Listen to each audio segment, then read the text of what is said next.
attacks ahead of us every day that passes by meet another time of challenges, and these challenges are very enormous. Sometimes it's like that. We wake up in the morning with different kinds of challenges, different kinds of problems, but be as it may, we are back, and I want to apologize that on yesterday we there was very difficulties in bringing the program, and I regret that a whole lot because I don't like to start on that note due to some very extreme difficulties that we encounter early in the morning hours. And this morning, again, we agreed about the same problem.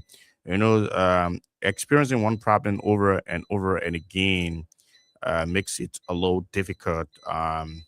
And the only thing we can do is to look for means to solve those problems that are confronting us on the day-to-day basis.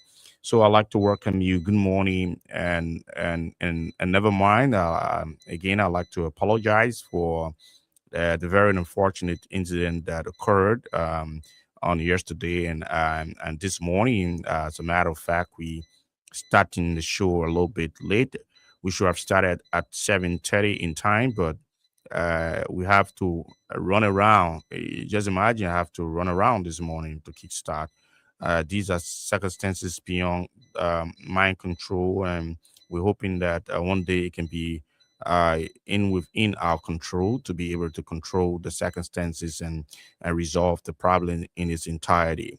But I'd like to welcome you to this midweek presentation of the show. Today is the sixth day.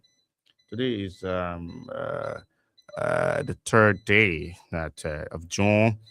We'd like to welcome you to this brand new edition of it on 105.3, the modern encyclopedia of professional broadcasting in Liberia. If you're following us by way of our online radio, we are live on www.focafm.com. I'd like to welcome you to this edition. It promises to be great. If you are following us on the live feed, you can share the show as well. Share the show, and you can leave a comment. We're gonna be glad to read out your comments, and if you can share the show as much as you can share. It's a matte Mayweek morning in Monrovia. Very wet, and the weather look very cloudy. It's not a strange thing. It was supposed to mean that we're anticipating a downpour of rain. But I'd like to welcome all of you to this edition of Foca Frontline on 105.3, the modern encyclopedia of professional broadcasting in Liberia. Before we proceed into our itinerary, I'd like to recognize those of you celebrating your birthday today. If your birthday is on today, I'd like to say happy birthday to those of you celebrating your birthday. If you're celebrating your wedding anniversary or any other special occasion you are commemorating, we'd like to congratulate you on the occasion of your birthdays, wedding anniversary, any event you are commemorating. If you're just arriving in Liberia, I would like to say welcome, and you tuning into 105.3 FOCA. We'd like to welcome all of you if you just arriving in Liberia. If you're not faring well, we'd like to say never mind. Wish you a speedy recovery. I hope that yes, you can recuperate very fast. We pray for you, those who are sick. But again, we give God the glory for life, and life is in its entirety. We give God the glory for life and the energy to wake up and to be counted among the living. What a very pretty well good thing to be alive and to be here this lovely morning.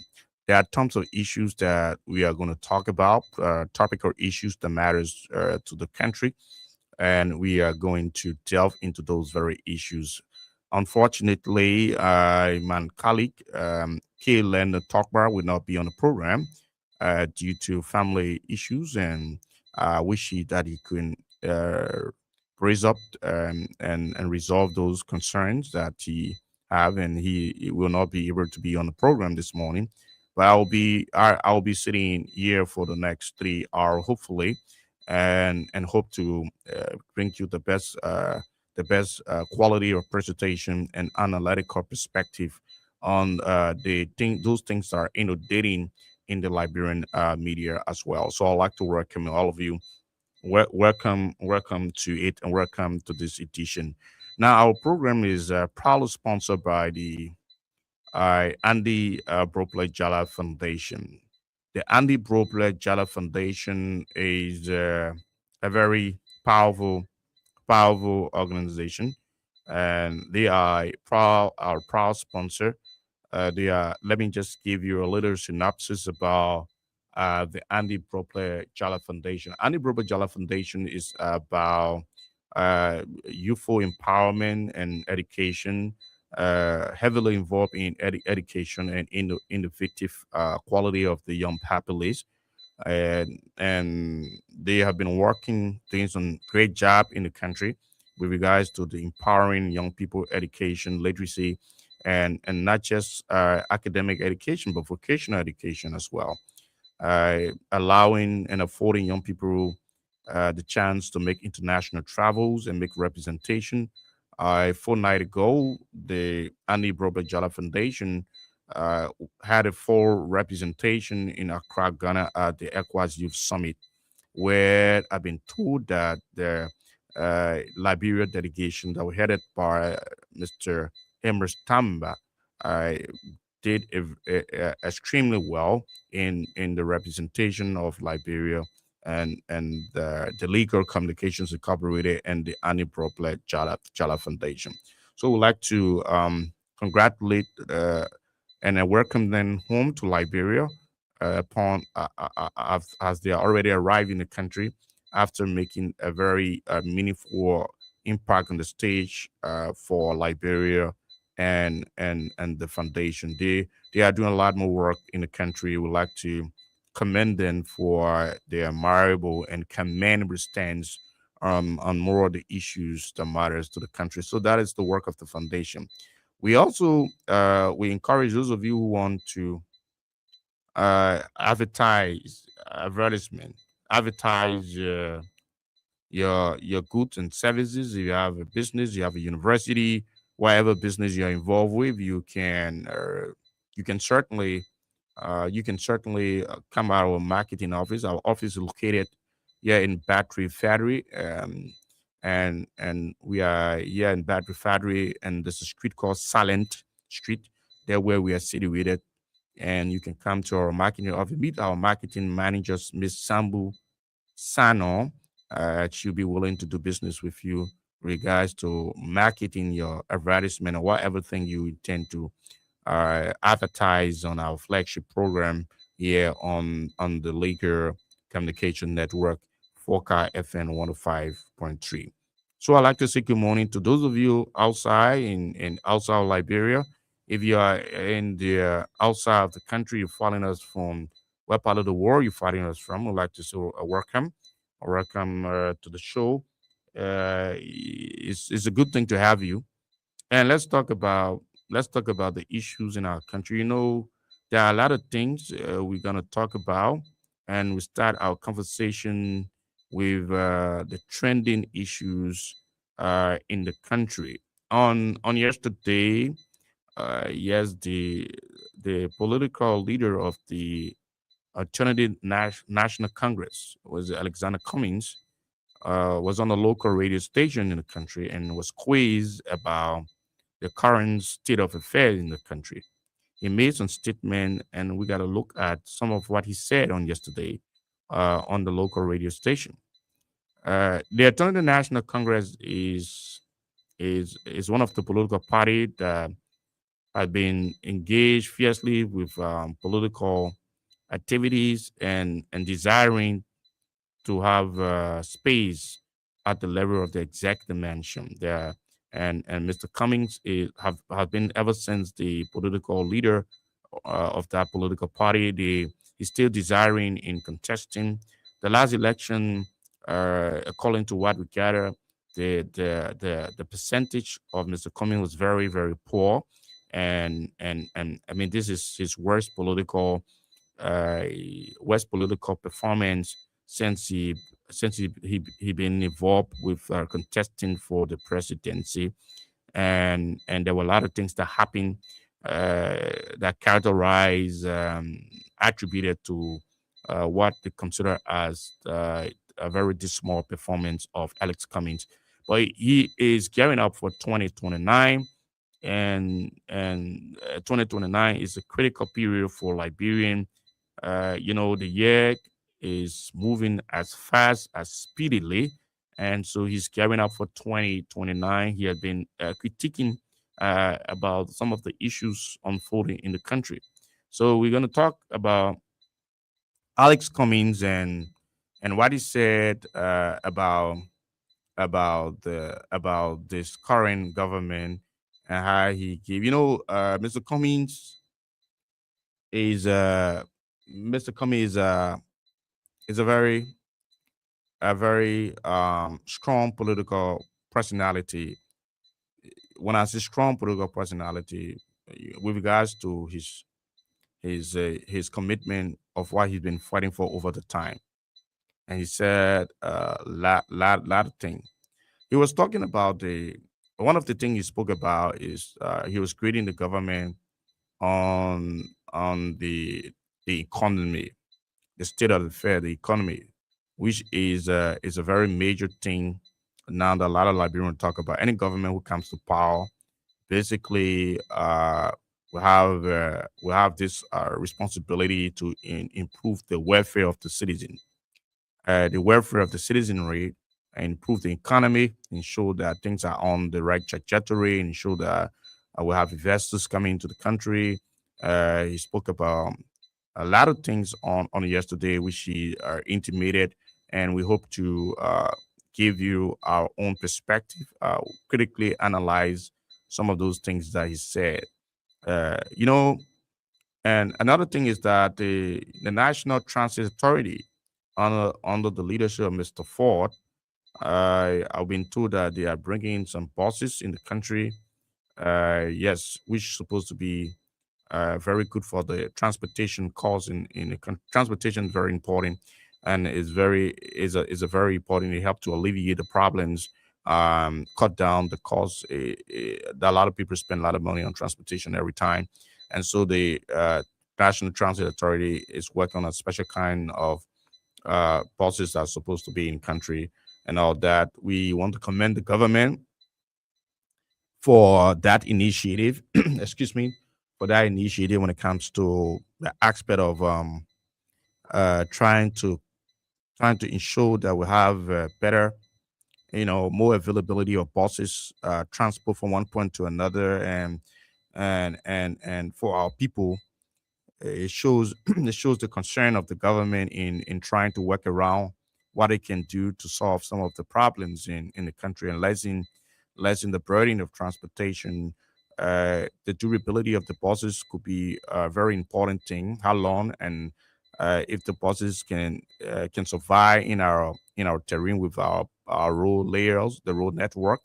We're hoping that uh, the deal, and if the buses arrive, it will be able to help to ease the burdens and serve the purpose. We know that the government is trying to do all it can to solve some of the problems. We cannot just be outrightly condemning everything that the government is doing. There are some efforts that they are making. We hope that the effort could be done in its entirety, and serve the public for in the best purpose, so that the essence of public service is for Liberian to benefit, and Liberians to benefit. The ordinary people, the suffering people, can benefit, and alleviate some of the outstanding challenges they are faced with. So, from the perspective of that, we're hoping that we could see how it is play out, and how effective it is in terms of how they intend to do it with regards to serving the public. The government is under obligation to serve the public, provide the basic social services for our people, and make life much more easier so that our people can be able to get around and be able to solve, get from one point to another. It is very important, and I'm hoping that the government, through the National Transit Authority, could work in that regard to see how best they can possibly solve the problem of the transportation sector, and those buses could be very meaningful in taking people from applying the route in taking the sustenance. And the last time was talking about the issue of yellow machine, and I mentioned to you that look, maintenance, it is one of the problems we have had over time. We had problem with buses, donation of buses, government making arrangement for buses to come in the country at the level of the transit authority, past government. There were a lot of problems and challenges, and because there were not maintenance, and most of the spare parts weren't in the country, and some of the buses were parked and could not serve the purpose. So one of the problems we have gotten as a country is to see how best we can maintain maintenance of some of these things. Uh, could be very imperative. I hope the government is going to keenly take into consideration the maintenance aspect of those buses, that will be able to, so that it can have a longevity in the service to the Liberian people. You know, the longevity, the length of time, and properly managed. These are very important things because if the buses are available and serve for some time, and then later on it got mechanical problem, or we got spare part problem, we can't get it here easily, and then we start having challenges again, and all that. It will not be very well. But I want to commend them for a step. you know we will be sensitive to uh, commend when they initiate, and we will be also be very cognizant of the fact that there's the purpose and the essence of some of the bosses must meet the responsibility, must meet the essence, and be able to serve the public. The issues about serving the public in the best way possible, and that's why we look for a forum for these bosses to be able to serve the public in the best way. No politics about it. For me, if government is trying to initiate a program in the best interest of the Liberian people, any public utility or any public facility, if they are trying to work out and do it, the only thing is that they should take into consideration all of the necessary, put in place all of the necessary mechanism. These mechanism will be able to ensure an efficient and effective service delivery from a particular aspect of government in promoting the service delivery, uh, and all that. People will feel the worth of the quality of the transit authority. They will feel, the essence. No politics about it. I don't believe that we should politicize everything in Liberia. Most time, if we are against, we politicize everything. We should not be politicizing everything. There must come a time that for us to make progress in the country, you must be able to speak about some of the good things, not because you want political power, not because you are desiring political power so you cannot speak about the right things. When a government does what is good, or when the government is initiating what is commendable, we know about the political sentiment, where people have gotten their political sentiment, and they go against. We are divided on political lines, and we cannot recognize what is laudable in the interest of national public service, and appreciate the government. We will have to appreciate the government when the government does what is remarkably commendable. And we also must, and look, as we commend the government, as we try to lift the spirit of the people in public service to do more. Because now, if somebody is trying to do a piece of job and they are doing it, trying to do the best, and you can motivate them. But if we blind our eyes to the effort of the government and on political reason, it is not going to help the country. We need to help one another. Liberia have had a long period of crisis, of backwardness and lack of poor public service delivery in all aspects of governance. Can we gravitate from that stage and to realize and appreciate? Now, I'm not saying that we should not criticize. We need to criticize constructively, and we need to criticize the government when the government does wrong. Now, if you commend today, a lot of people will go against you. Why are you commending the government?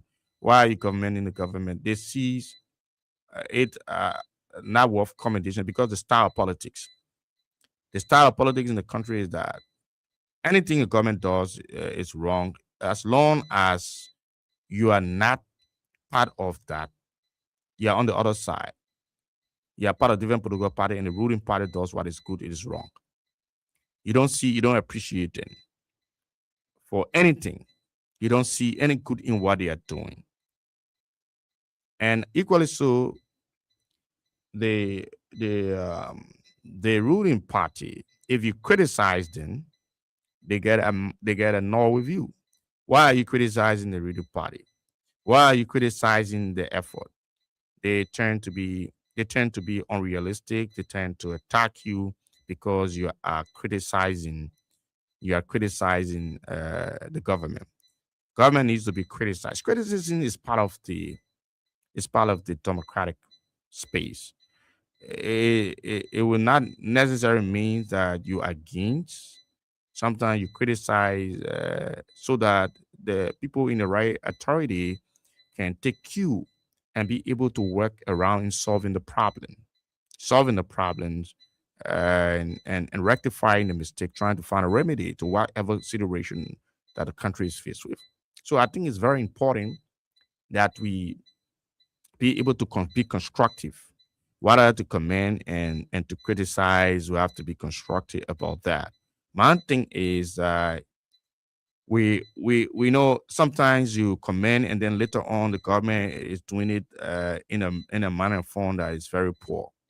I The effort that you made, or that the contact and the connection that you have been able to attract bosses to the city, uh, we see it in a good fit, and you need to ensure that it is done in a good fit, and ensure that don't do not be overwhelmed because people the politics, everybody, little thing, yeah, what have you, little thing people take, uh little thing matters, but let us be focused in doing it and not be carried away by the little, because I think we can do better thing. The Liberian people deserve better. I know my friend at the National Transit Authority, Mr. Noah Zhao Gibson, a very brilliant man and a passionate guy who have been helping the government as per his portfolio as the National Transit Authority Deputy Director for Operation. And I'm hoping that they be able to do a lot of work at that sector and ensuring that the problems, the enormous challenges faced by the Liberian people can be resolved. Can be resolved to a larger extent when it comes to the transportation sector and the buses that we look forward to see as well. Now, to talk about Alexander Cummings and his critique about the country economy. Now, realistically, not because Alexander Cummings said it, but the real thing is that the government must try to do what it can do when it comes to solving the problems, uh, when it comes to the economy in the country.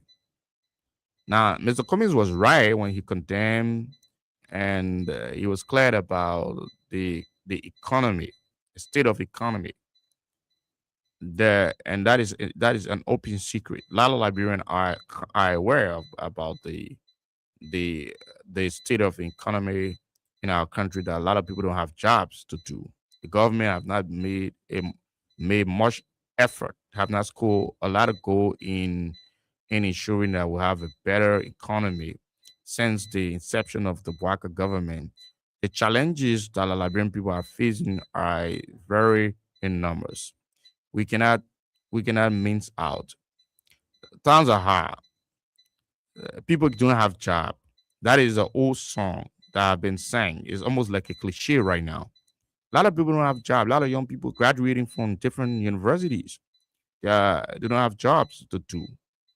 And the government is a rescue government. The government came to power to rescue the current situation in the country, situation of economic hardship.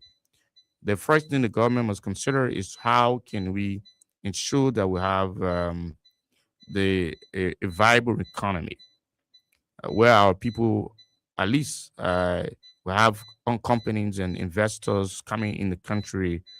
Because in Liberia, the only thing is about the private sector. I mean, everything is about the government, not the private sector. Everybody want to work in government. Everybody talking about government job. There is no private sector.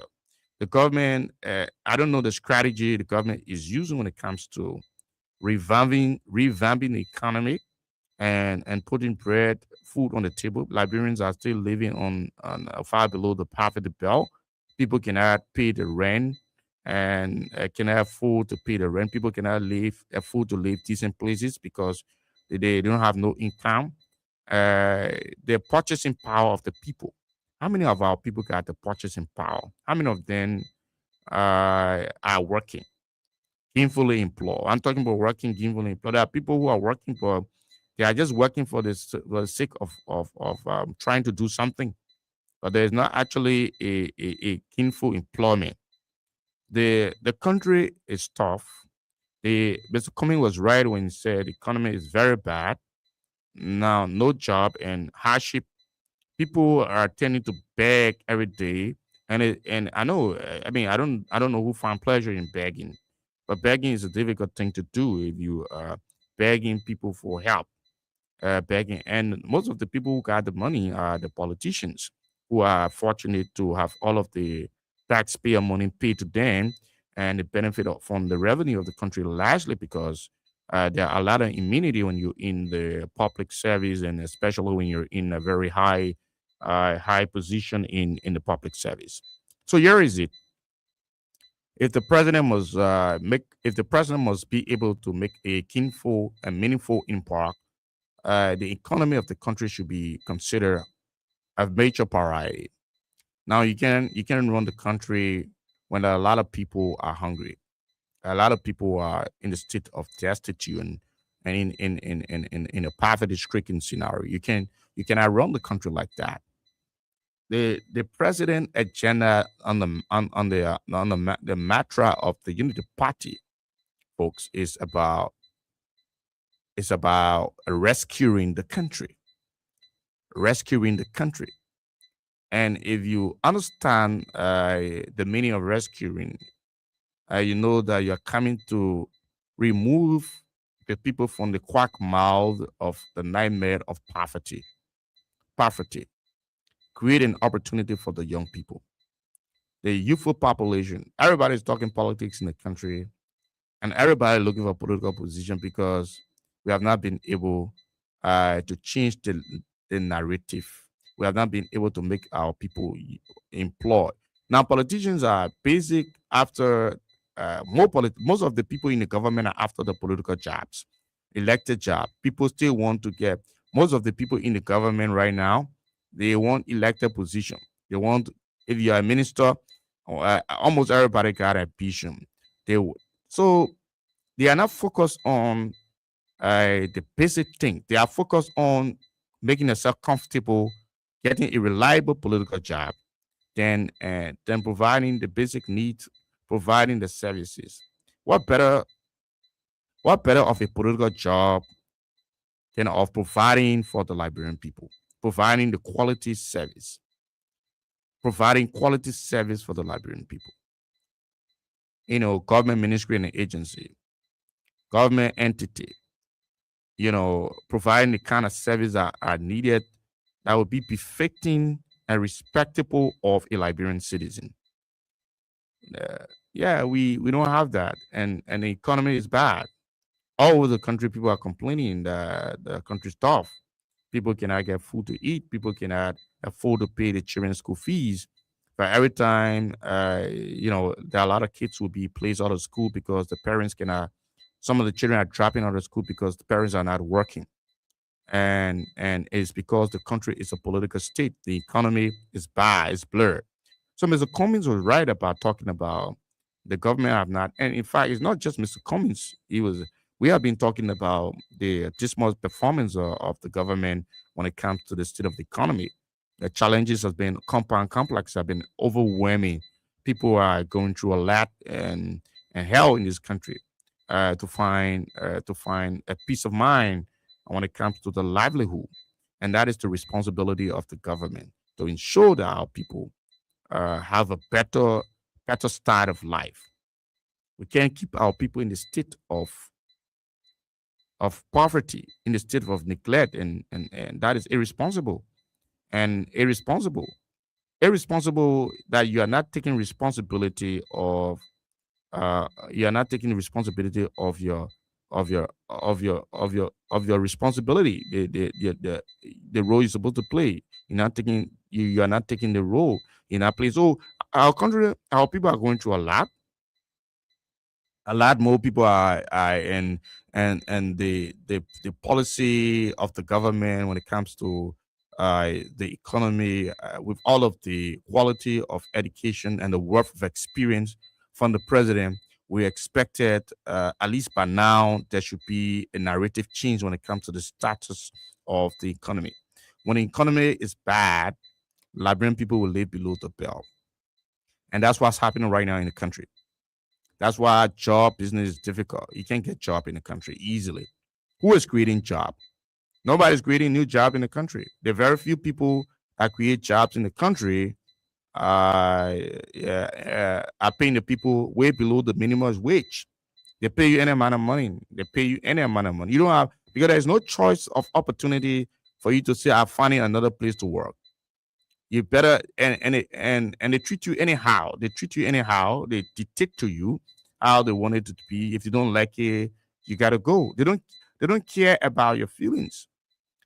The reason why it's happening is because the government have not been able to match up to the responsibility of it creating an opportunity for the Liberian people, our young people, our Liberian fathers, our mothers, our sisters, our brothers, and the younger ones, far way younger.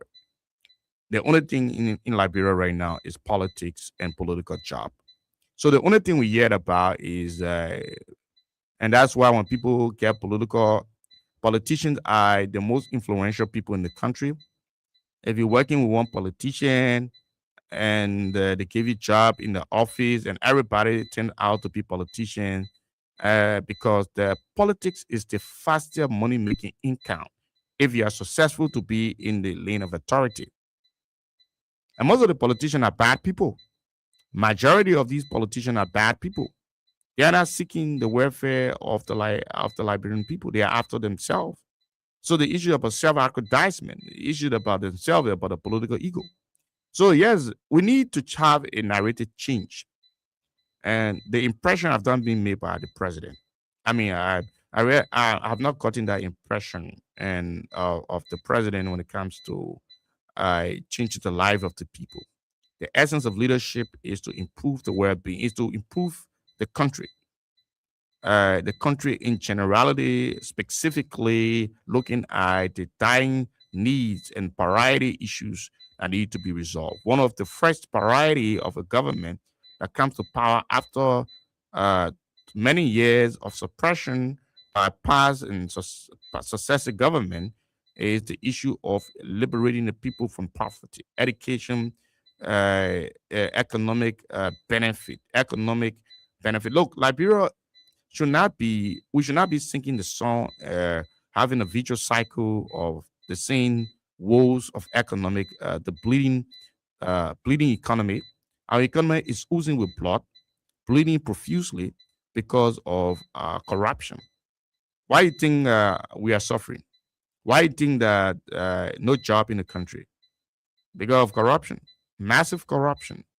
People are accommodating the people they want in government. We are running the country on party line and not looking at the general good of the Liberian people.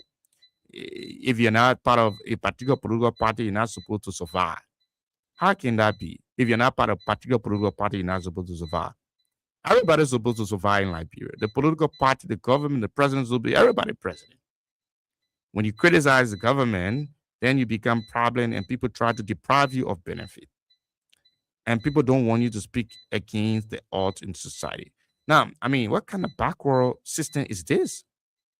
I thought we should engage the discourse to talk about the issues about our country as Liberians. I am a Liberian man. I need to talk about the country for my children, and not only my children, but other people's children who are going through the hell of finding food to eat and going to the best schools to get a better education. It is not happening in our country. So the government is not making that impression. The government is not making that impression. And Mr. Cummings said, though, it is poor. Not that Mr. Cummings have said it, but before Mr. Cummings came out to speak about the economy, we got to realize that the economy is bad. And a lot of people have been complaining. Even the people who support the government, who are in the government, I support the government. I'm a supporter of the government. And I know that the country is poor when it comes to the state of economy. I know that we're not a job in the country. The people who have the opportunity to make more jobs are the politicians because they make money and they pay you minimum wages. Even our construction companies, where our lawmakers are supposed to have oversight over, they are not even having an oversight responsibility over our lawmakers. I mean, over the concessionaires. They are not exercising the oversight over the concessionaires. They are not even reviewing the contract or the mineral development agreement that these companies sign up to with the government. And our people are living in slavery. Yeah, a lot of pathetic scenarios that got to do with the Liberian people and the nightmare of hardship. And government is there to seek the welfare of the citizenry. We need to tell the president the freaky truth that if the president cannot help to improve the life of our people cannot continue to sit and complain. Everybody play politics with it. Few people in government benefiting because they are opportune to be part of a political system that give them an opportunity and make other people feel that if you're not part of that system, you cannot survive in the country. There is nothing much and everything. We just play politics every day. At the end of the day, one problem I've not been able to solve. The last time we're talking about electricity, what brings investment? What brings investment is the energy sector. So they tend to realize that if we are enjoying the electricity at the time of the rainy season, why not can we enjoy the access of energy flow at a dry period in the dry season? The dry season is time for us to enjoy electricity too. Why can the government solve the problems if we realizing that the only way we can get investors and explore in the private sector is to get involved in the energy sector? Why can we not get involved in exploring in the energy sector and working out so that we can be prepared whether it's the dry season as the rainy season? Because one of the way to attract serious investors and company coming into the country is we'll have the energy problem resolved. You know how long have we since Liberia came from war? We have not been able to resolve a single problem that got to do with the livelihood of the people. But then we fought the war, and we fought the war. The reason why we fighting the war today we just on from one political party to one political party, and we're having the repeated scenario, and different group of people growing up in government, defending the system because they are benefiting from the system, and looking at the life of the ordinary people in squabble and poverty. That is bad. That is bad. And and people are not speaking about it. You don't want you to speak about it. And as soon as you turn out to be a realist and try to advocate firmly for the plain truth, you turn out to be people try to align you politically. Oh, he's a party. Everybody in the country cannot have interest. I don't have interest in political party because I have never seen, and let me speak the right English, I've never seen uh, any political party rising up to the occasion and championing the cause of the people. I've seen politicians using the ordinary people with the political slogans to get the political power and abandoning the people, not creating jobs for the people, not creating opportunity for the people, and the Liberian people continue to suffer. It is not unique to a particular government. Corruption for issues is a massive, is a massive facet that eating up the fabric of our society. Corruptibility, corruption. People are not concerned about they're concerned about the girlfriends and concerned about buying cars for the kids and the cookie barn, giving the girlfriend jobs and depriving the ordinary Liberian person because you don't have connection with the government. This is not, it cannot be a system where you don't have a connection with the government. You can't enjoy your country. You gotta suffer. You gotta know somebody. You gotta know a politician. You gotta know some government official before you. The government officials are opportune to be in power. And sometimes they are there because of the illiteracy rate of poverty or the gullibility of the society. So that's why they are there. And they are supposed to be in the essence of people in power. Government come to power is to serve. That is why they got the manifesto. The manifesto, what is in the manifesto is their plan of action, their plan, the vision for the country, how they intend to improve the life of the people. All is still around in how can we improve the livelihood of our people? How can we improve the life of the children in the slum? How can we improve the life of the healthcare delivery system of our women who are pregnant? How can we improve the life of the visually impaired people who cannot see but are on the street? They are begging. How can we improve the life of the marginalized people? How can we bring the country under an umbrella of unison in amassing the natural resources so that it can positively effectuate the life of the ordinary people? How can we do that? How can that be achieved? How can that be achieved? It's not part of a political party and amen and the managing director of FPRC and XYZ. The essence of people in the public position is to serve the interests and to improve the life of the people. A situation of repeated scenarios of the economic crisis and destitution and deprivations amounts to what we call complex insanity. We cannot be making the same mistakes. And as Alex Cummings said, and and over, it is insanity. It is madness, and the life of our people continue to retrogress. The future of the young generation continue to wallow. There is no hope. Nobody is bringing a relief of hope. People are acting arrogant and proud. People are using power because you speak against the government. So because you speak against the government, then automatically you are against the government. And then they try to deprive you of surviving and say you can speak against the government like that. You can speak against the system. But how can I not speak against a system that promised to change the life of the people, that promised to improve the welfare of our country and promised to make our country? You think some of us are not supposed to be working. Some of us are not supposed to be working for people. You're supposed to be working certain stage you reach in life. You're supposed to be working for yourself. You can't be subjecting yourself to any. If you work, you can't be subjecting yourself to work for anybody. But when the country and the environment, the economy doesn't give you an sometimes it's the environment, the atmospheric condition of the state of the economy don't give you an opportunity to breathe out. You reach certain stage in life, you have made a mark for yourself. You can't continue to work for people. I mean, there's no private sector. Then you're working for some people. Then you're working for people. How can you effect a change when you are working sole proprietorship? You're working for somebody to tell you this and tell you that and X, Y. You don't have your own independent now. So the only way the country can get better, the only way we can try to make it better, if we change the narrative of governance. The Unity Party government must realize that they must be able to work in the interest of the Liberian people. The Unity Party made a commitment.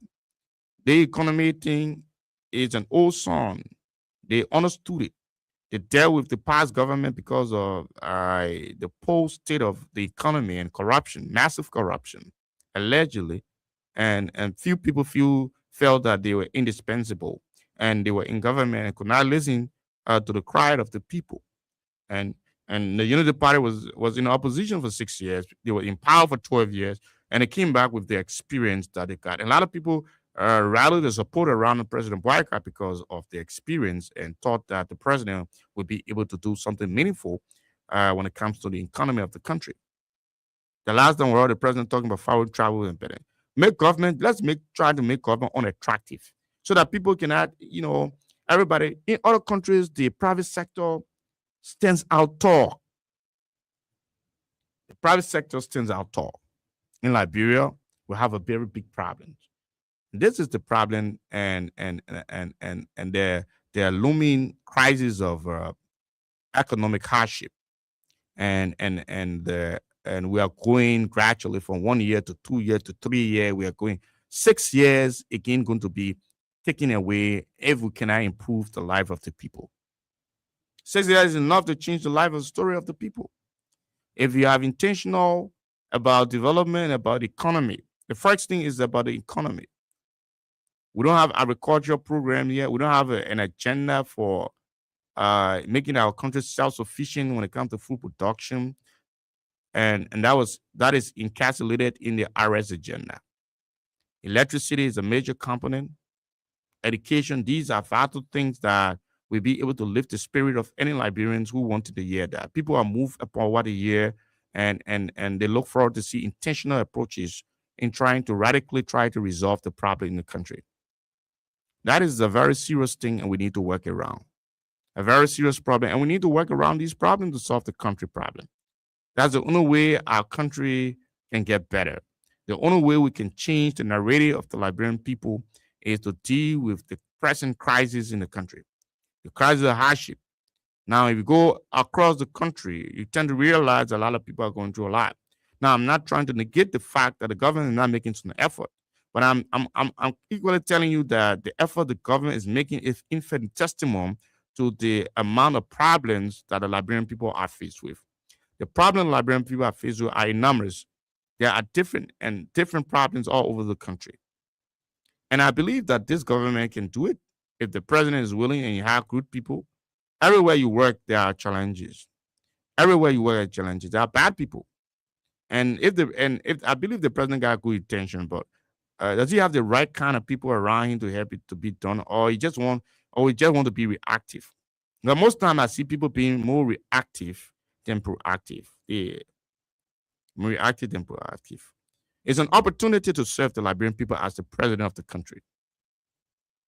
It's an opportunity to serve the Liberian people as the president of the country. That is the greatest honor that any man can look for honor for his people to serve as in the highest seat of the country, as to manage the life. You may not be the best brain to be the most educated person, but you have the best heart and desire to change the life of the people.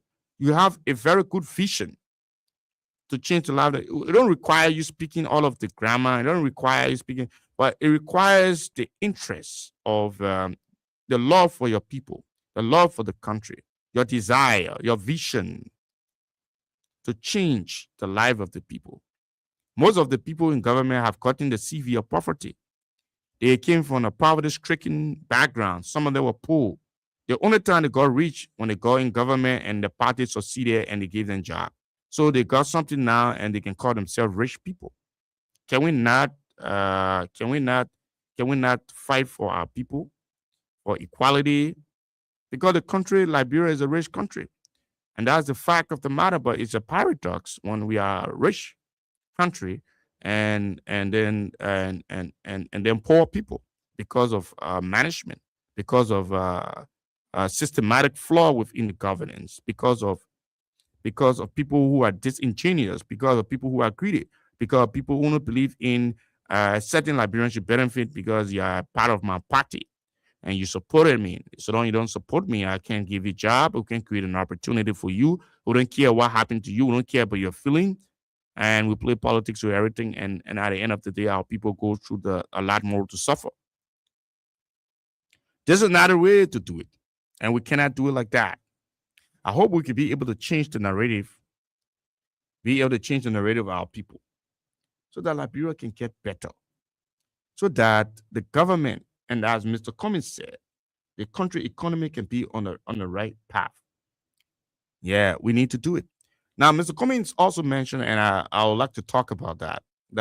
You know, they think about political party and learning a political party. He says that look, he sees himself as the only person for the presidency, and he cannot. He cannot go second and all that. I think for the sake of Liberia, we you don't have, and I don't believe that anybody have to be president. Yeah, sometimes you have to be president to make a change for the country. If you have a desire to make a change, yeah, it requires to be at the top. The only way you can make a change is not the only way, but if you want to have more influence, if you have a desire is to be the president, you will have to control things entirely. You are the one everybody look up to in the country. You make the decisions in consideration, but there are other people who can who can make the small impact without being president. I don't know. For now, I think the ANC as a political party, they need to be they need to be doing some other stuff in terms of providing some services. I know they are opposition. The work of the opposition is to criticize and criticize, engage the government. You know, do some things that may be in the interest of the people, but you can also get involved to bring the government feet to the fire. Basically, opposition is to bring the government, not only to criticize the government, but also to commend the government. And I want to commend him because he had been very refined in his engagement. Even though that I know that most time the people in government will respond to him harshly because they don't like to hear criticism. They don't like to hear criticism. They don't like for him to talk about the excesses of the government. But we got to talk about the excesses of the government because the government does got a lot of excesses, and we have to rectify. We have to rectify the mistakes. We have to rectify how to help the government make an amends in changing the life of our people. Our people have gone through a lot. We have gone through a lot. Look, if you go to the historical perspective of the Liberia scenario, or and we follow the historical chronological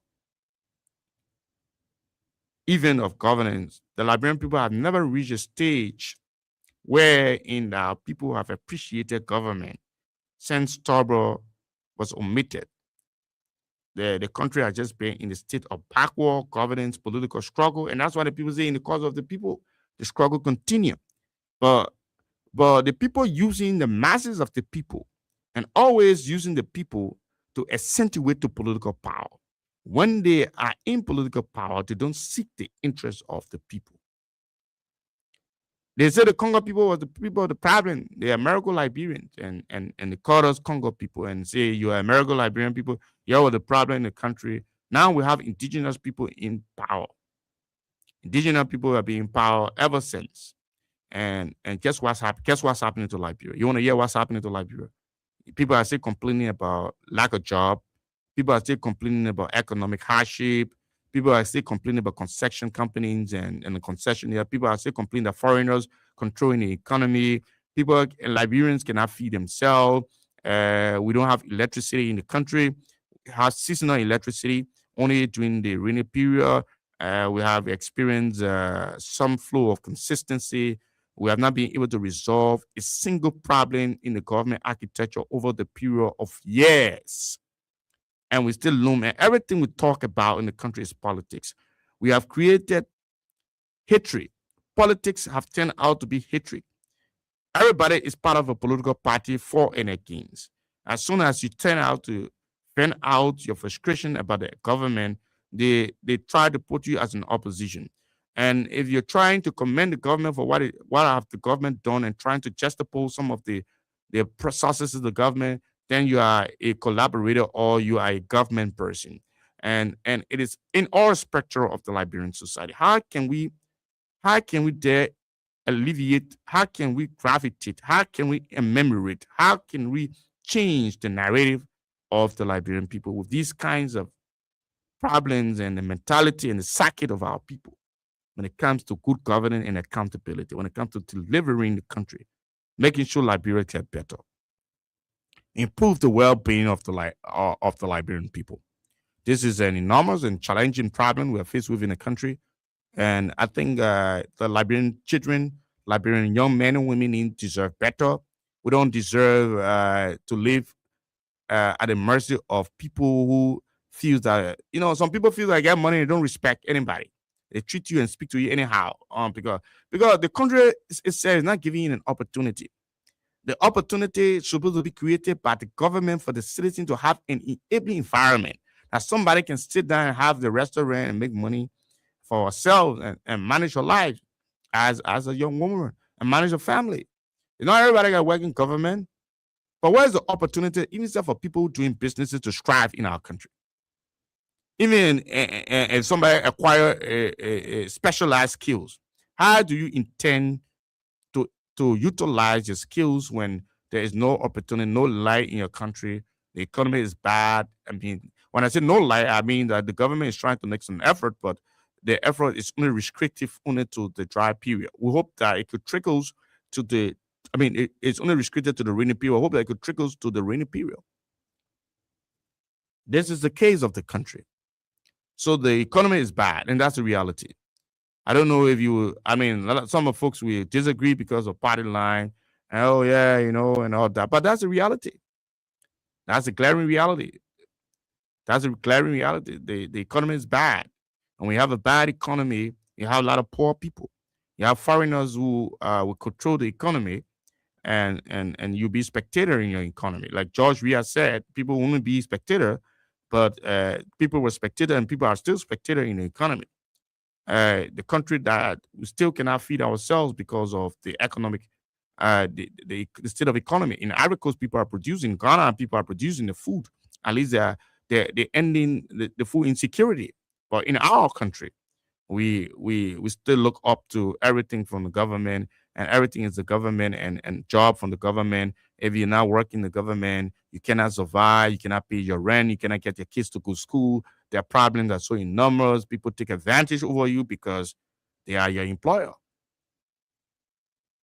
They take advantage over you because they're employer, and you're forced to work because you don't have no other alternative. So they dictate to you what they want you to do, and you dare don't say no because you are looking for ways to survive. So it makes life very unbearable. It makes life high, and poverty will always be in the land until the government can be sensitive to the plight of prioritizing the economy and showing that how we can improve the well-being of our people.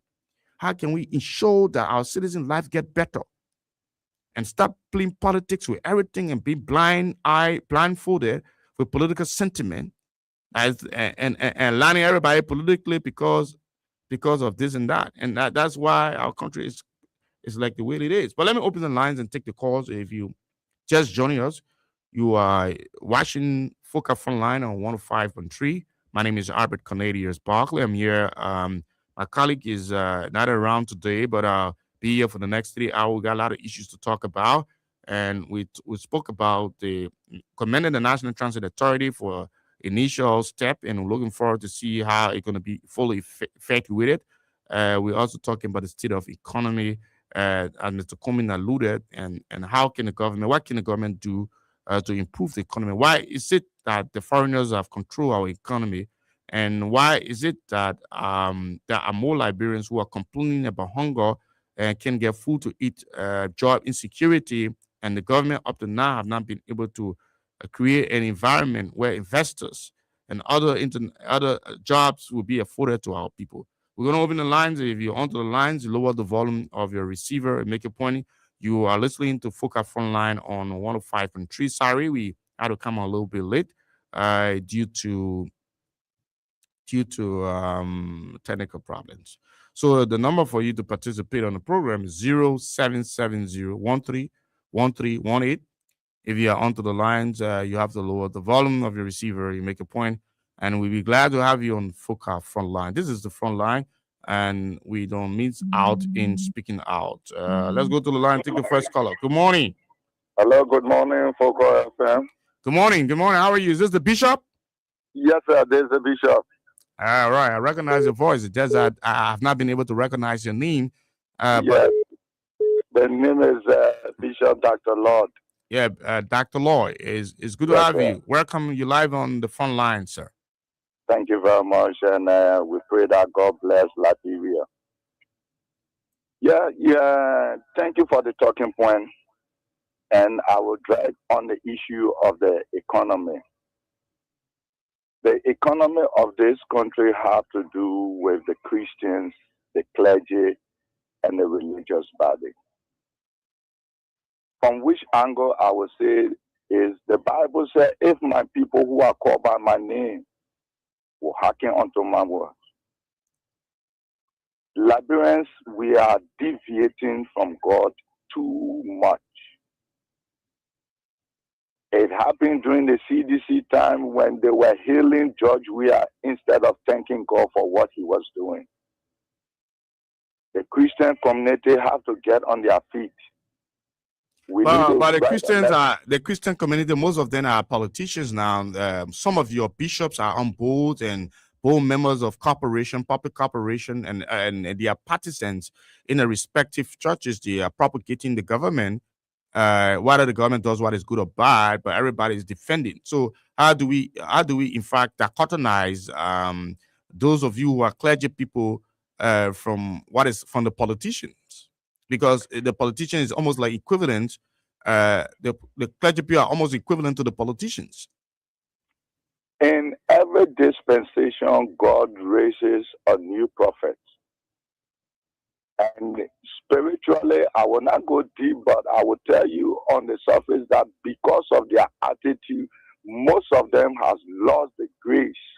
Okay. And some of them now cannot point their fingers because they are all fighting to be fathers of the land.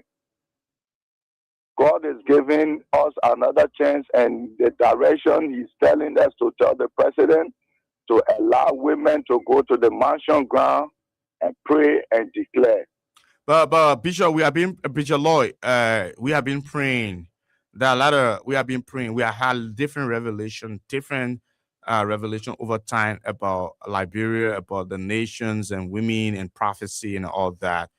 Until that, we still have not seen what supposed to be like Liberia. That that I know that Liberia was one a beacon of hope for every Liberian citizen.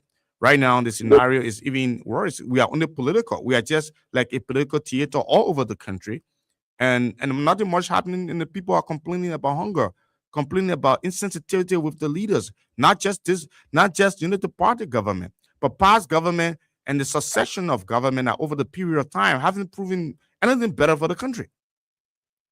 there is still a need that we will not stop praying, and we are going to change the trend of prayer this time around. Okay, picture. I, I led a prayer network, and they said, Father, let's pray for God to expose these people. And I said, no, we are not praying again for God to expose them, but we are praying that God will reflect every negative word that they have, every negative plan that they have against this nation that is destined by God. Okay. Thank you, Bishop Lloyd. Thank you. Thank you very much, sir. Let me cross over and see if I can have you. Welcome you live. Good morning. Good morning. Good morning. Welcome you live on the front line, Foca front line. How are you? You like to state your name and where are you calling it from? I am James SPU and I call from the red light. James, welcome. It's good to have you on Foca front line. What do you want to say about what we're talking about, sir? Thank you very much. I have lived in this country for over 40 years. I saw the late President William R. Tubber. Okay. Kingston. But then I was in school. This country backwardness is based from way 1822 up to the present. Our problem is we take all of the money and put them into the administrations. Look at the presidency. The budget there is in millions. The vice presidency, the budget there is in millions. The speaker position, the budget there is in millions. The president pro tem is in millions. What will we take to try to establish a company in this country? Our problem in this country is the people that put in power. Look at the representatives and the senators. Look at their salary monthly. Look at the poor people that go from Monday to Friday. How much do they make? You expect somebody to make 150 US in the blender to be able to build a decent home for himself or herself? No, it's not possible. Until we can change those dynamics in this country is going nowhere. Okay. This country is going nowhere, my brother. Thank you. A lot of our presidents came from the southeast, and this Massachusetts country, see what Massachusetts is today from 1822. We still building roads. We're supposed to be repairing roads. We're supposed to be doing renovations. But we still building ministries and agencies in this country. And we don't change the country. We want nowhere, my brother. Have a good day. Thank you. Thank you, my brother. Let's crisscross and take another caller on the line. Welcome you live on Frontline. Good morning. Good morning, Bagley. Good morning. Good morning. Welcome you live there. Could you state your name for the record and tell us exactly where you are? Where are you speaking to us from? I'm speaking from Birmingham County, Tottenham. This is Theophilus. Teofilo Cole, my picking. Well, good to have you. You're traveling with the president? Yeah, I came for another program here for me, so I just stopped your radio on a car. So I said, this is Barclay. Let me try to call on the show. All right, it's good to have you. But the station is very clear here in Birmingham, all the way in Tottenham. It's very clear. Oh, that's good. That's good. I like that. I like to hear that as well. So Tio, thank you for calling. I just know you called to tell us exactly the clarity of the radio, or do you want to say something about what we're talking about? No, I just called to tell you how clear is the radio here in Tottenham. You're on your journalistic reportage, right? Yeah. Thank you, Tio. Thank you. Thanks a lot. All right. And yes, of course we'll take your calls, and if you're on to the line, then you lower the volume of your receiver. We talking about the issues that matters to the country. We were looking at Mr. Alex Cummings' position. He appeared on the local radio station. We're looking at the Liberian problem. How are we coping with some of what he said? And if you want to make your case on the program, you can call in on 0770-131318 is the number available for you. If you're on to the lines, you have to lower the volume of your receiver and make your point, and we'll be glad to have you. Let me see if I can crisscross and invite the opinion. Good morning. Good morning. Good morning. You have my honor. What is your name, sir? Good morning. Is that Gabriel Wamu? No, Oh, Romeo, it's good to have you. Calling for the borough of Cruton. How are you, Romeo? Yeah, actually, anyway, thank you for your main topic this morning. Yeah, But okay. one of the issues we need to work on in Lagos for us to reduce the too much of wasteful spending. When someone living in their own country is paying something for them, to buying their generator, to buying starter, gas, all that things. You know that kind of economy that we are in. For that in the moral Liberia, they having good economy. Then you are sharing all that kind of wasteful money. Then the government will be there to receive a lot of immunity. And one of the things that can both our economy again to invest in the agricultural sector. I want to provide more jobs for the people. Then everybody want to work in government. Because when job are here, people will not focus on government work too much. So let us invest in the agricultural sector heavily. So thank you for your show. Thank you, Romeo. Thank you very much. Thank you. Yes, I will take a few more calls, and I will continue with some of the analysis. And yes, you can call in if you're onto the shore. You lower the volume of your receiver. You are listening to Foca Frontline. It's on 105.3. We are broadcasting to you from the West African state of Liberia. The number for you to participate on, if you're true to the line, the call is under 0770-131318. And then if you're onto the lines, you have to lower the volume of your receiver. Yes, some of the callers who participated spoke about the wasteful spending and considering the war is in, and not just unique to Liberia. Globally, the war is challenged. We have global crises all over the world, and life will not be easy. It's not going to be an easy thing. My only take is that, look, we just need to take charge, and we need more responsible people, more people who believe in the agenda of improving the life of the people, and in that Liberia problem, as one of the callers stated, is not unique to a particular government. We have had a cycle of bad people, most time around the presidency, and not helping the system.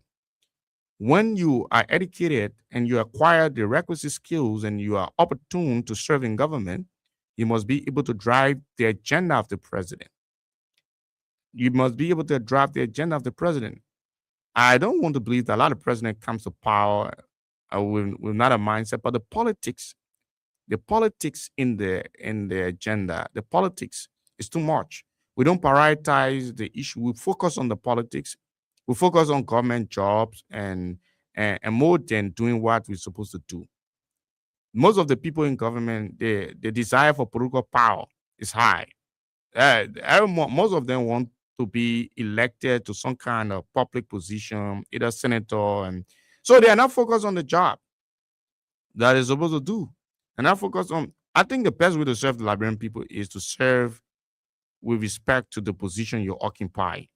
If you're occupying a specific responsibility, the way you serve, it makes you very, very distinguished among your colleague, and people feel the impact of your service to the country. Liberians have gone through a lot. The government can do better. The government must do better. And in a way of the government doing better, you must have people who are like-minded, who understands the vision of the president to drive the agenda, not people with their own interests. And most presidents are victim because there are a lot of people who are pretentious, not in the interest of the agenda of the country. If you are a leader, your interest, most of the people around you, yeah, they will not align with your interests. They got their own personal interests. They are enjoying the proximity and the immunity, and not helping to drive the vision. Some people feel that political entitlement belongs to a particular political party, then delivering for the people, then delivering in the interest of the people. And that's the problem in the country. So you see the economy, yeah, we got to take criticism and try to change the reality that a lot of people have spoken about it. And I have said it is not an open secret that the reality is that the situation in the country is very, when it comes to the state of economy, is not good. Yeah, that's a fair assessment of that. We need to work on. There are a lot of other things being going on that could be better, that the government might be trying to do, and that's why a government must have a priorities. And I believe so that this government have gotten a priority, but they need to be more robust in its implementation of the priority, so that the country, when you start to tackle those germane priority issues, you be able to solve the problems. As we speak, the problem in the country when it comes to the economy is not fair for a lot of Liberians. And that's the reality. A lot of Liberians are going to bed hungry. We got to ensure that we solve the problem.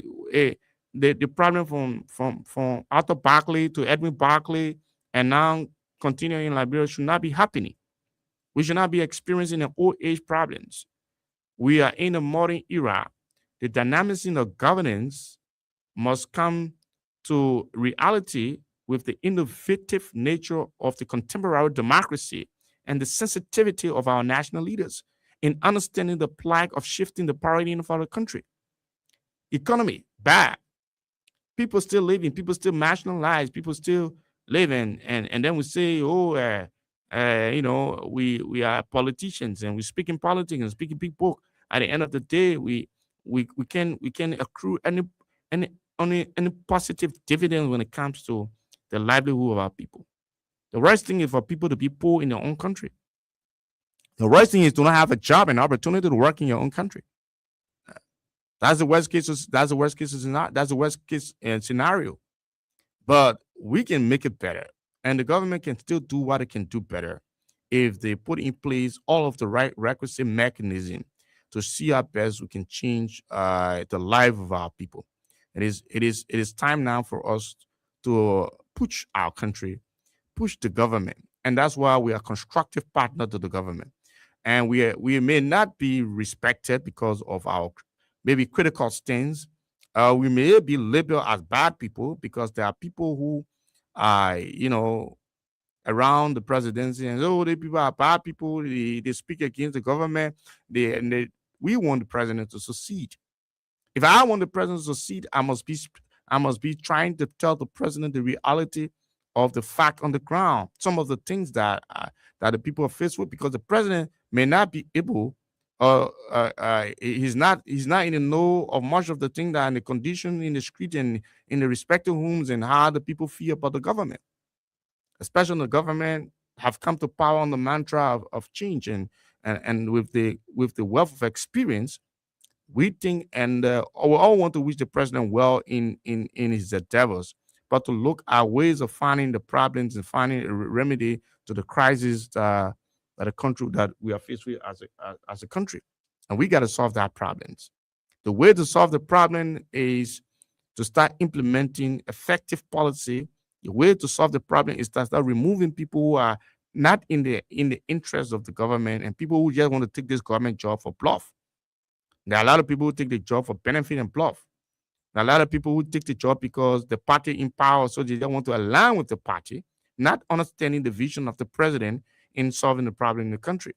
We cannot be alluding to the past when the past have already we are already suffered the past and we are in the future. What we're supposed to be doing now is to try to rectify all of the mistakes that were made in the past and making significant progress when it comes to governance and the well-being of the Liberian people.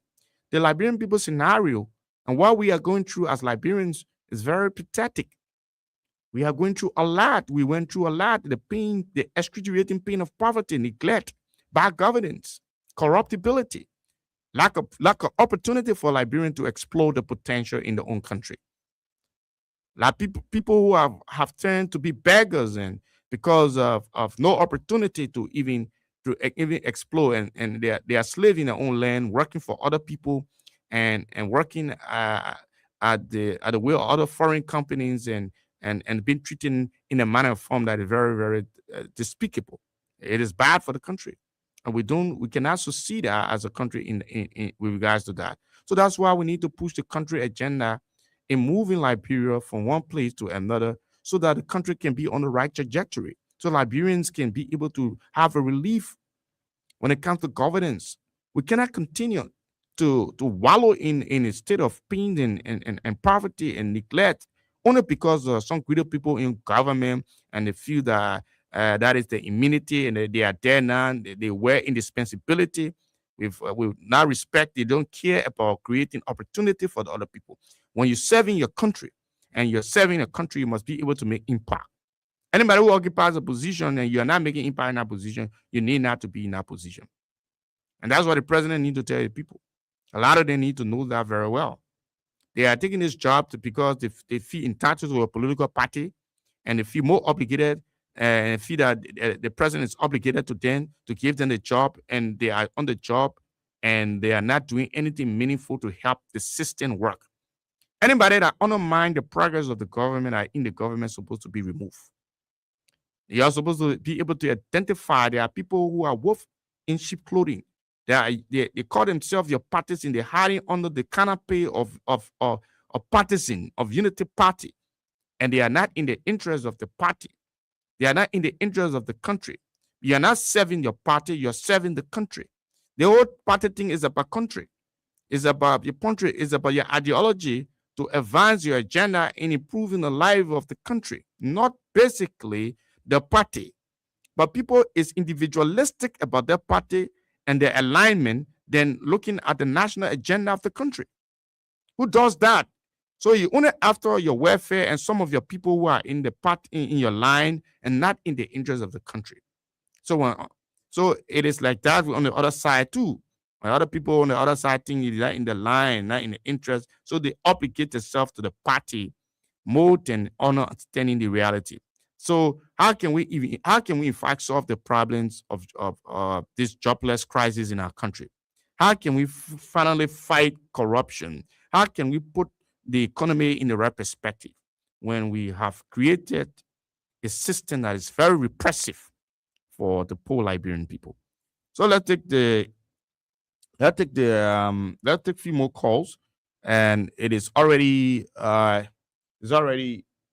minutes past 9 o'clock. You're listening to Foca Frontline on 105.3. This is the midweek presentation of the show. And if you are onto the lines, you have to lower the volume of your receiver, and we'll be able to have your say on this platform. My name is Albert Canadiers Barkley. I am your lone presenter. If you're true to the line, just lower the volume of your receiver, and then you make a point. The number for you to participate on the program, for you to call in, if you are to call in, you can call us on 0770 131318. And if you're onto the lines, you have to lower the volume of your receiver, and then you make your case. We'll be doing it until 10:30. At 10:30, I will bring you the closer of this edition of the program. We'll take a few more calls before I transition to the next talking point that is going to take us, that is going to drive us from 9 to 10:30. But in the meantime, between time, if you following us on our online platform, you are watching us on W, you are following on our online radio, www.focafm.com, on our web radio. Call us and you can make your point. We'll be live on the front line on this Maywe presentation of the show. Very soon we'll transition to our next talking point to talk about the next issue about right here on this lovely Wednesday. So let's see if we can take a few more bars of your calls. Yes, as it's already 6 minutes slipping away from 9 o'clock. Let's see if I can take a few more bars of your calls on 0770 131318 is the number available for you to call.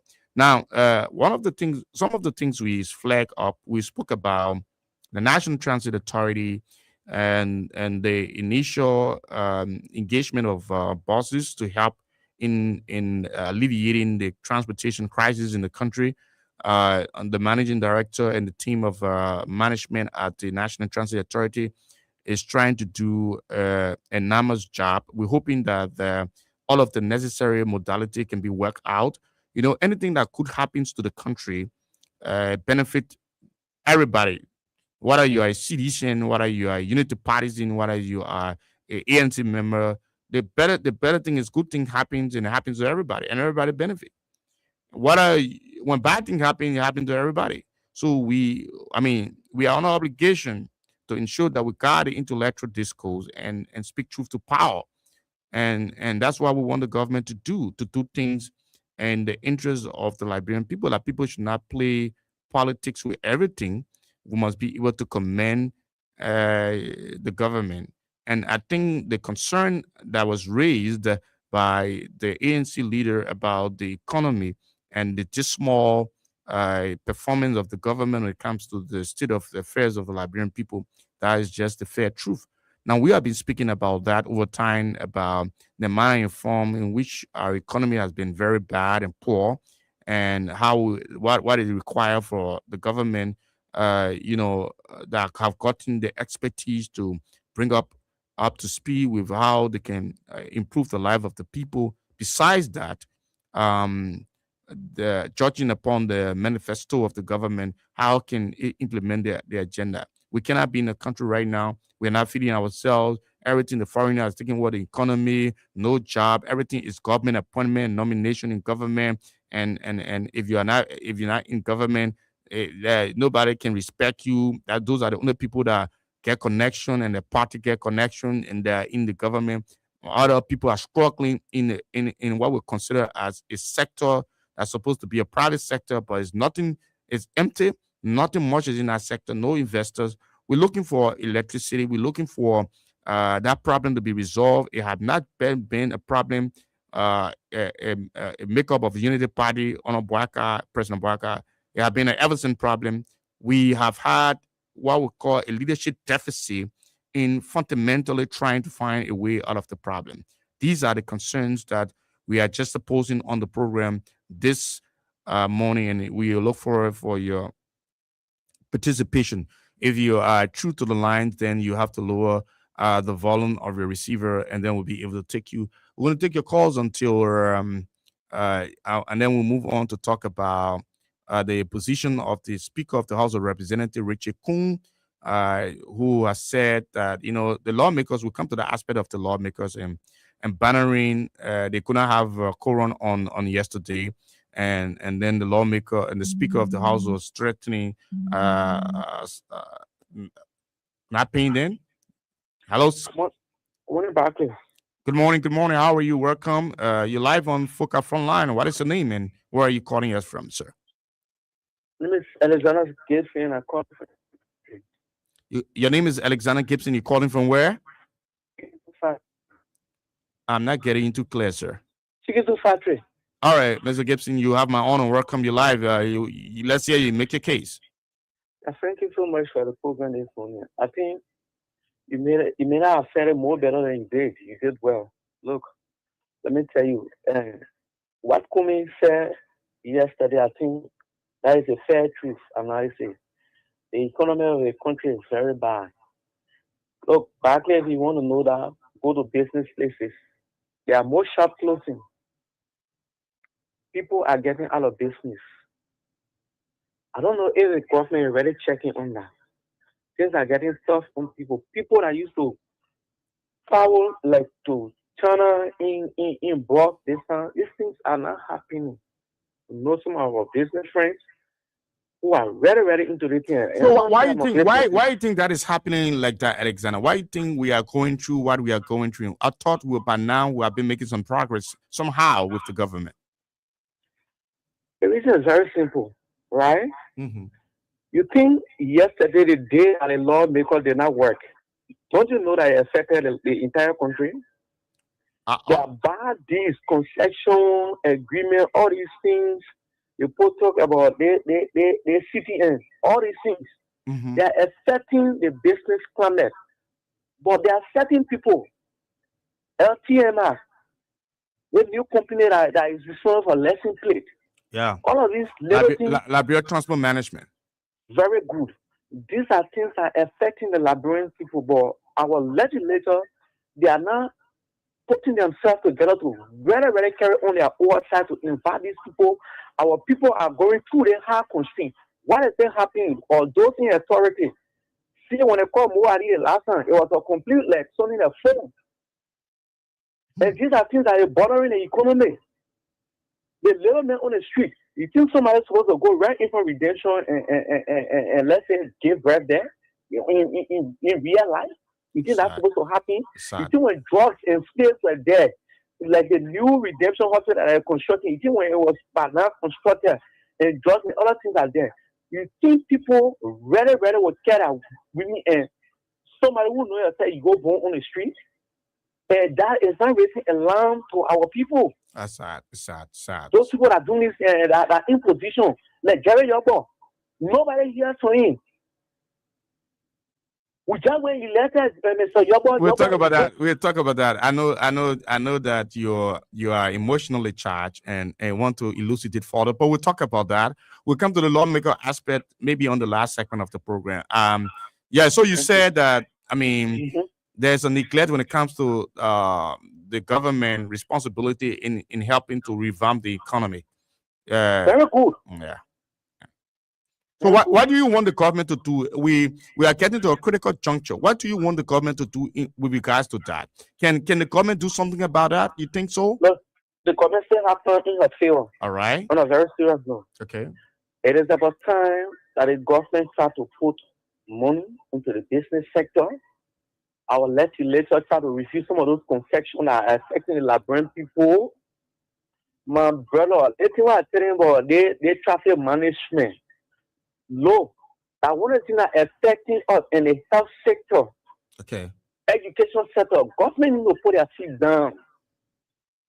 All right. Sometimes those people are responsible for this thing, health ministry, like the health sector. Government need to put their feet down on a very serious note. My brother, people suffering. I know. Thank you. Thank you. Thank you very much. So the caller is speaking. Yes, somebody. Okay, let me crisscross and have you. Welcome. It's good to have you live on the front line, Fuka front line. Yeah, good morning. Good morning, Jones Betty. This is Jones K. Betty, qualified Japan. Good to hear you, Jones. How are you? Welcome to the front Let line. me start by saying, let me speak as to the health sector. The health sector in this country is deplorable, very deplorable. But go GFK to all the public hospitals, redemption of late 1 week plus ago, a lady was heavily charged to the extent she went out to bed. A boy and robber, she met a patient on the ground. You say what happened to the lady? She died. She No, died before reaching at the hospital, or what? no, she was heavily charged in Oh, terms okay. of the private Yeah, but charge to treat it. you think what now, Jones? You think what could Yeah, be the problem? I mean, the problem have been happening from past government, yeah. The problem is this. and we're still experiencing what happening to the country. Yeah, it is. When you find a government that is not in the interest of its citizen, is what you always find. But the You people say always the people say we're all complaining about government, government, and we are the one who can elect the people. So how can we electing people and they don't care about us? got a idea in this nation. We don't elect the best people. We always run it behind a crowd competition. Is what we run behind in this nation. See, for example, President Joseph Yuma Braga, people who spoke for 42 years experience. Well, you've been a journalist. I think you are well knowledgeable than now when it comes to information collection. Can you name someone is tangible within a 42 years? Because people ran all year, 42 years. Well, is this a 42-year-old see now? So Jones, let me ask you a question, Jones Betty. Yeah. Specifically, with this economy, and what Alex Cummings said, you think the problem? What you think is the problem of the economy? The problem economy is that we have system into place that will continue to exploit with the people of this country. You find CTN, letter, this current government condemn all of those things. It is a sign of economic hardship because all of those people that are bringing basic goods and services to this country will pay tariffs to them, and those people have to embed it within the price. Therefore, the government condemned it yesterday. Why we still have all of those things to place? Why? Okay, thank you, Like I Jones. said, we found, let me get anybody continue. We found people in the leadership and they deceive the people all through accounts and they come to power through. But you think is there any better? You think is there any better when it comes to the economy? And could the government change the narrative in the not too distant future moving forward? Absolutely, the economy is down the drain, zero. Yeah, let me just conclude. You see, this president made it clear to we the people of this country when you go why even the big hospital. Lord John when he said you should have always including him out of this country for medical attention. President Boga doesn't leave the country to go to the US for medical attention. He appointed officials, they do not leave. You know, let me just conclude a little for redemption. Then later she got a charge sheet as what she had to pay for a patient. But so confused, she went out to bed. A point robber. She met a patient on the ground, dying. And she joined the guy, and both of them died. Both of them died? I'm telling you, reality. So when did that happen, Jones? Check. Just call redemption. Check it. I do a large or something like that when people flying those things. The government also so expensive, my brother, to the extent that the ordinary people. So the ordinary people can afford to go to government hospital for medical treatment. It is very expensive. People can afford government hospital. So people are dying allegedly at the door of some of the hospital because they cannot pay. That's a guy that flagged that information allegedly on Joe FM. All right, we're trying to find the information now. The death of that person, so you can check it. Yeah, you can confirm it. Yeah, that's what I say. It's alleged. It's alleged. Thank you, Jones. Yeah. Thank you. Let's cross over and take another one. Good morning. Good morning. Let me say good morning to the peace-loving people of Liberia. My name is Patrick Esvadi. I'm from Somalia. Good Thank you morning. for the fascinating discussion this morning. Good morning, Fally. How are you? Welcome. You're live on the Focal Front. Is this your first time on the program, sir? Well, I have been following the program, but I think this is my second time. Okay, it's good to have you. You have my honor. Please make your case in a minute. Yeah, so I think Liberians are responsible for their own destiny, and I want to be clear today without any apology. We Liberians are responsible for what is currently happening within the country. What do you mean For by that? instance, What do you mean by that? If you are implying that for Liberians are quite instance, responsible for what's happening in the country? yeah, for instance, my brother talked about the economy. Yes, sir. Liberians will go to China, go and buy goods very cheap. That's our main text in one of the texts. They will come. But then when you go to the market, the goods are bought for very cheap price. Even they are all of the expenses on it. They couldn't sell it at that price. But you go see the prices are very high. And sometimes the goods are substandard goods. And if you're telling me, oh, the government should put people in place to monitor the goods and monitor the people, well, the government will not be everywhere. And we Liberians the government can have a system, and government is a system, not basically the system put in place work for the people. all over the world, if it depends on government to just run the economy, no But problem. what can we do to make the private sector viable? Because So and Fally, I agree with you that the government need to open the investment bank and put some money so that we can have some of our marketers, our business people find it very easy to get cash so that they can order buy their goods and have easy transaction. But even as that, brother, take your microphone down, water side, other places. People are trusting foreigners than even our Liberians. There are many people who have money in the different banks, and they are trusting foreigners than even Liberians. Why do you think so? Why do you think that is Trust happening like that? Why do you think that is happening like Fally? and integrity. Trust and integrity. I just said the Liberians are the cause of their own problem. Okay. Because you will trust a Liberian today, you that sitting over there, trust a Liberian, open a store and provide a goods and pull that Liberian to that particular store and see what. So that cannot be attributed to. So that cannot be attributed to the government.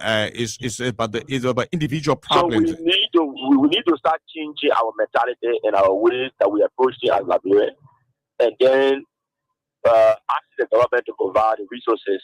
So even if the government provide all of the resources, if your mentality has not changed, if your integrity has not changed, your characteristics have not changed, this economy cannot be run by the government alone. Everybody needs to contribute towards it. I agree that economy cannot be run by the government alone, but the government got a major part to play in creating an environment. I love the word you say major part. Yeah. So if the government is playing that major part, what role are we playing? But do you think the government is playing a major part?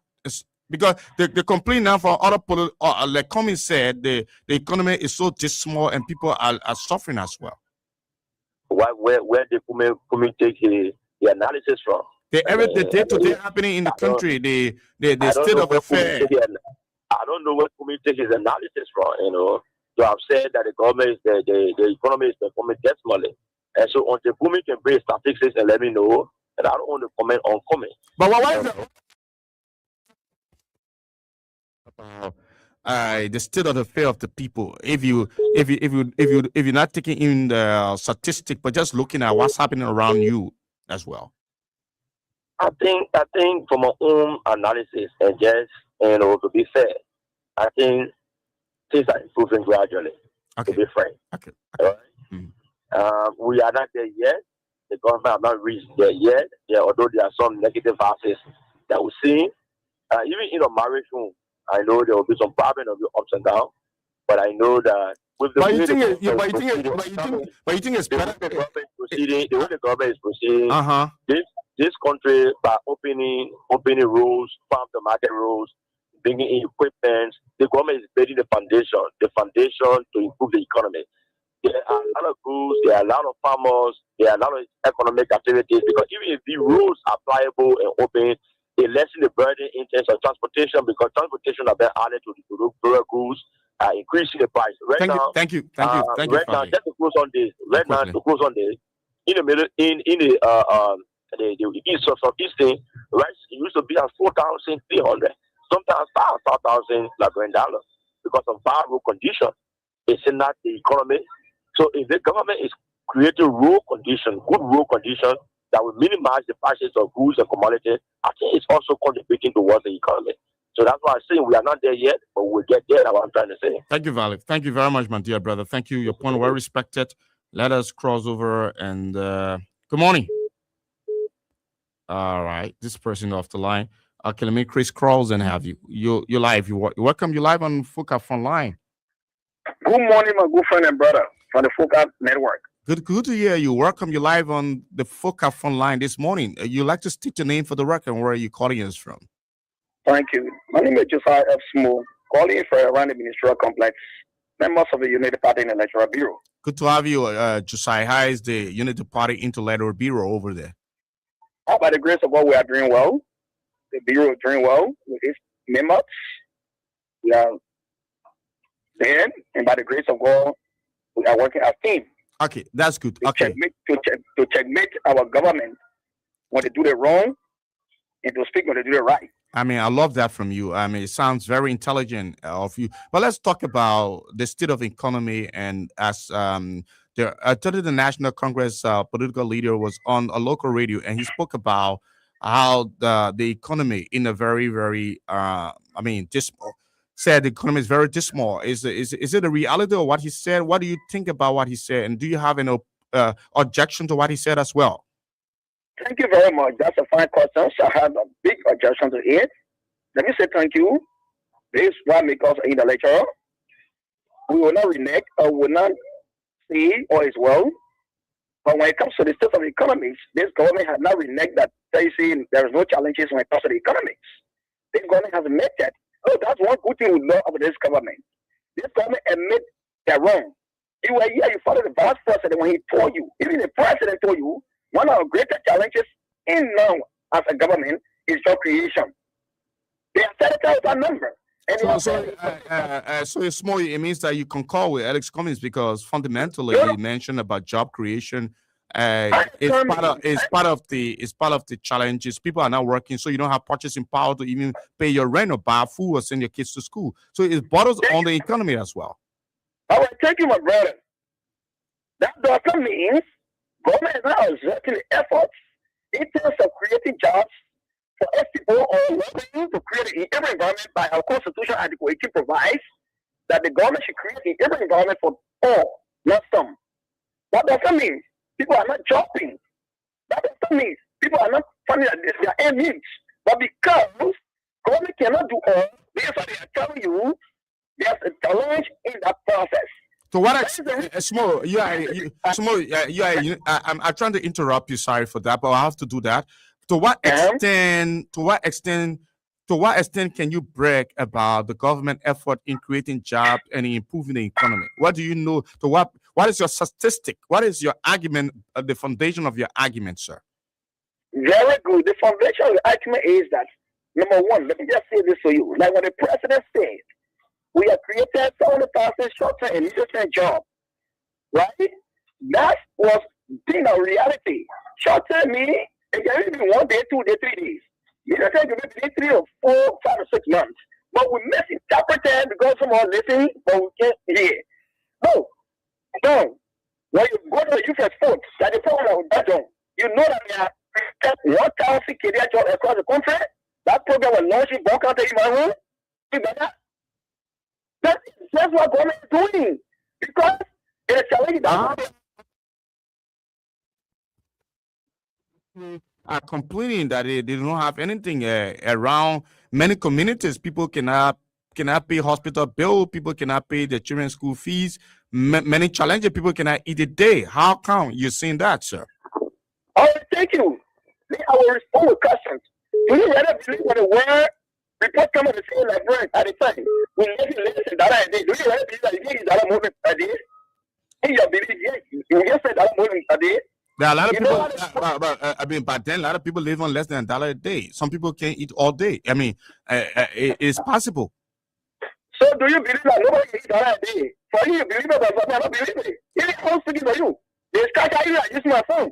You want that? It depends on your capacity. Right? Probably you are working or you're a business person. So many. Are you a business person? I'm from the entrepreneur guys. Okay, that's good. I mean, that is relative. Let me continue. You see, I was sitting here speaking to you, right? We're not I'm not employed, but I'm from the entrepreneur background. What I know best to do, so I create a job for myself. So my own business I'm running. I prefer to it. It's employment. I agree. That is employment. Right? I don't disagree with you. I agree with you on that. You are employed. You're self-employed. I'm self-employed and contributing to the society through my entrepreneur skills. So I said that some of them did not I said, government, so you are doing as you said, no job. I'm not employed. Because I'm not what they try to go to the ministry of finance. No, I don't think that's what people mean. But there's nothing to do at all. Some people don't have the first capital to invest in business as well. No, people say when the president mentions, people start making mortgage. They take the ball, they take the ball. So when you really pay penny, at the end of the month, at the end of the day, you run it, you run it taxi, you penny at the end of the month. How do you decide that? It's not a job. It's not employment. Thank you very much, Smoke. Thank you, Smoke. Thank you, Smoke. So much, brother. Employment is for the best of what is going to work in it. That's why they're creating public partnerships to come in so that Thank you, Smoke. Thank you very much. Let me cross over and take another. Hello, welcome. Good morning. Good morning. Is that Man CC? Yeah, that Man CC on the line with you, man. One of them. Good to hear you, Man CC. How are you? Welcome to the show. Thank you. I'm not okay, but I was about info on your platform. Yeah. You asked a very good question, Master. The man said everything's okay on a broadcast. They are doing really well. Somebody is crying in this country. And this and that. So I see. Someone was crying yesterday and you call them to vote. Like anybody tell them vote that we're not taking salary, we'll put you down. For 7. Is that so, my son? Yeah, that's it, Man CC. Everything is okay. All your words, people will show you hospital bed. The woman was telling us that there's no program, no cars on the bed is detected. The majority ratty, you will see on social media. That one allowed, but everything is okay. What of redemption now? No benefits, one day, and the hospital right to the door. People dying, they say no bed because they get money. You have to be for life. But everything is okay. So JSK now, people they're burning, ready for the door. Women getting back, right to the door, but the number no ball, that time I get back to the door, but the particular government want to do everything. That for the 2 years, they don't follow power. So therefore, are giving back to the hospital door. People are saying, what a place. People are lying there for homeless in this country. They are sitting in the street. Sitting in Texas, sitting in Keke. But yeah, they say things better. People go here. Can the question, let ask you, what better you doing now? Can the power see a go here? The question to him. When the question I'm saying, people not taking salary. For politics, salary for 4 farmers. They are complaining in the corner. But when you call, you say, well, anybody come and say, we take salary, we'll put it down. They don't put a friend. They don't put speak out. The people working for their money will get their salary. For 4 farmers, don't they say, say, joker. But anybody come and say, we'll take it down. We'll put it down. They don't put a friend. All right. That's a joker. It's not fair. Thank you.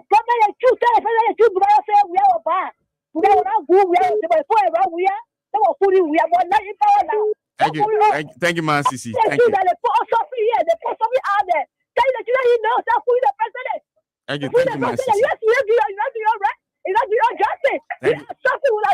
Take your time, Man CC. Take your time. Thank you, Man CC. Thank you. Thanks a lot. Let's Man CC, let's see if we can cross over. Let me crisscross and have it. Good morning. Hello. Good morning. You're live on the Focus Frontline. Yeah, good morning. I'm calling from New Jersey. I'm Dora. Joel? I'm Dora. Dora, okay, Dora, welcome. It's good to have you. You say you call from New Jersey, right? Yeah, New Jersey. Okay, let's hear you. You want to respond to Man CC or you want to make a point? Yes, I want to respond, also make my point. I beg you, please make a point. Just forget about Man CC on what she said, right? No, I didn't respond to Man CC. I think Man CC just start crying. Even from our days, our forefather days, like, but was still crying. where things will better. But that's why I want the country to get better, too. That's why I want Liberia to get better. We can't be crying for 4-5 days. We all draw to get better. Okay. And the way Liberia can get better is by all put our hands together and do something for ourselves. We go to government. Government will not do all. Government will do some. Even during the CDC did not do anything. People were still crying. So I think that just natural thing that everybody will cry. So I want us to disregard party and then look at the country and then talk about the issue that are confronting us, because when we come to party land, then we'll not be able to discuss. Everybody will be attacking right away. It is true. Yeah. But what I'm saying is that since everybody should fight for themselves. Government will not put money in everybody's pocket. Even if you vote, even if you campaign, government will not do nothing for you. It left for yourself. It left for yourself. Your hands are correct. Your legs are correct. What are you doing? What are you doing with your hands? What are you doing as an individual? What are you doing to help? So they say government is responsible to create public services for people. Government is responsible. Create an environment that is conducive for people to live, and the government came out with the party came out with a platform to make life better for the Liberian people. So public service, the hospitals. Government will make life better for citizens, but not all citizens. Create job opportunity for other foreign companies to create jobs. What job? What job? Job for people to do, to work and earn money and get money and take care of the family. Those who are qualified to work. Not everybody will work. My brother, I tell you, even if this government even remove another government can say, some people will still be there to cry. I don't have food. I don't have food. I do my local business. I'm not a young person, but I'm not depending on government. Oh, because government not give me job, I will sit and be crying, be calling on radio every day. No. Fight for yourself. And even as you are fighting, God will help you. Other people will see, the woman, as all she is, she's fighting. Let me help her. So everything government. Give the person, how to fishing. Don't always get their fish and it's make them to be sure. Thank you, Sister. Sister, thank you for your point. Thank you. What happened? Thank you. Once you see them, the guests are crying. They're crying. Oh, my sister back on the line. My sister, are you back on the line? Margaret. Margaret. I hear my mama. They keep the cheese. Let us start crying. I want you.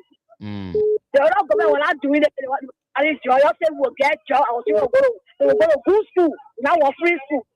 Today, the LU now go to 10,000 for some semester. The one people do the one kill you for what you join the red or now. Then you say they will cry. We're not crying, but we're telling you the truth. The truth can help. Okay. I will cry and you will respond. Two of you see the money. Thank you. Thank you, man, Sisi. Thank. Let me cross over and take another one. Let's hear you. Okay, the person slip off. Well, we're going to take a call there. 070. Let me crisscross. This discussion is stimulated. It's getting stimulated. Good morning. How are you? Welcome you live. Yeah, Mr. Bagley, I'm patient. Great calling from Tupo Memorial Conseil La Brun for Johnson. Good to hear you, Patience. How are you and how is Tuport Road, Patience? I'm okay, Mr. Bagley. Good to hear you. Let's hear you. Welcome. Mr. Bagley. Yeah, man. You know the meaning of rescue?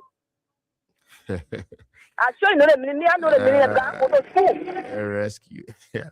But somebody said the meaning of rescue when you're gunning for somebody to help you. The government permit to rescue or you not permit to do pick and choose. The government permit $1 million when you're coming kind of power.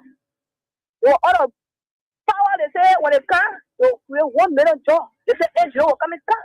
But so Liberian people are not serious. We are not trusted. We give up business if we can't trust ourselves. They say you never for that educated. That's what they say. They say you never that educated. Then you never sensitive for that educated. But you don't tell them that they're not educated. They come from the regiment of family. You not come out to do pick and choose. Okay. You see NGO coming to my home and said no. That government give you money to put money out. Everything will make you put money out. Well, they see you really find people who were calling around from radio station to radio station. They were calling around. Ready stories. Going on social media, putting ballot, going to funeral, asking for ballot. When I get one to put on the street, that will bring the government to power. Other people joining, they will get sanction shoot and sanction bill, looking for sanction for people to bring the government to power. They're not permit to do selected and justice or what. They permit to rescue us. They permit NGO. We are happy. Or people were crying out. We lost election, but what happened? The NGO worker, you know what I mean? NGO can tell you, all the time, people are not going to get a joint reset. That's what the problem. That when you go to school, you wait by your ear, they fuck away your beans, you can't your parents off. But the problem is NGO can say NGO can NGO are going. You say, by the pack up. Then when you talk there, you didn't find it for one there. Then they found a job. Okay. Instead, people are telling the marketplace when you are coming out of power, NGO can be okay, where are the NGO? You know, the party protect crime. Now, you know, party when they come back on the breaking. So, all the get to say, oh, girl, and that money because you're really coming to power.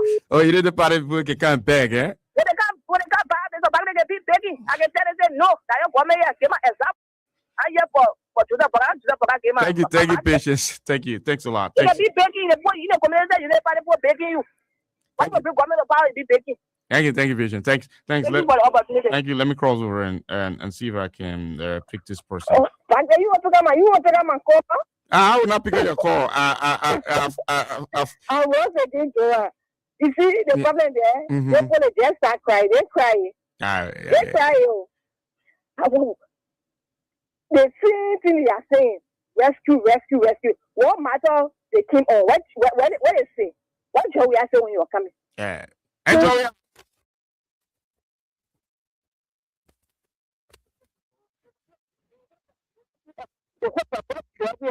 Tracking. We need working until some young people. So what?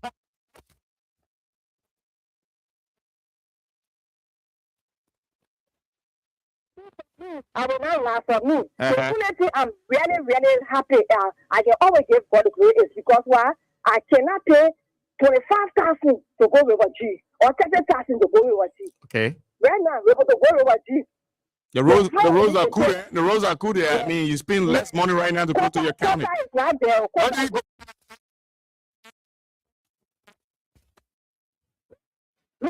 On the southeast. So you go cap.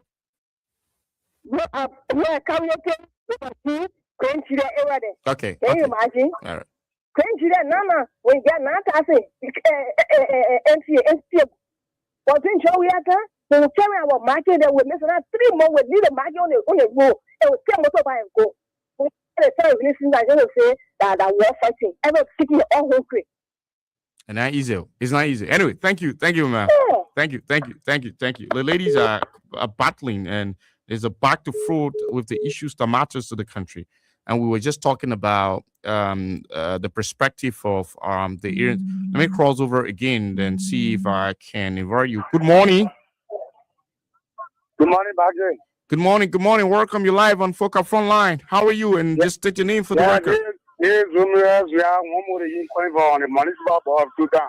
Yeah, Romeo. Yes, let's hear you. You're calling from the borough of Kutan. Let's hear you. Yes, the issue sometimes after the regional party. Hey, bye. Yeah, I'm benefiting.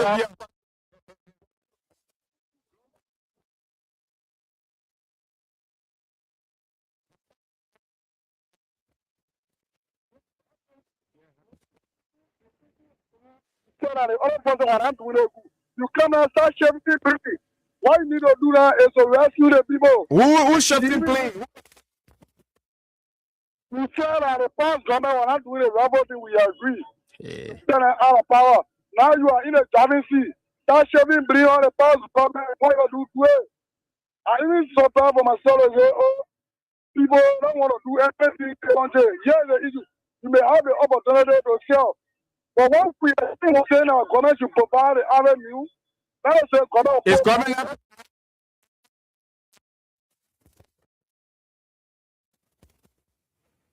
to report that IMF gave one was the job creation rate, 9%. And 9% was the job creation rate. So it means at least 10% work. We know that not everybody will work. Over there, all of the in the country, but other people are living below dollar and cents. The other people are still agreeing. The other people.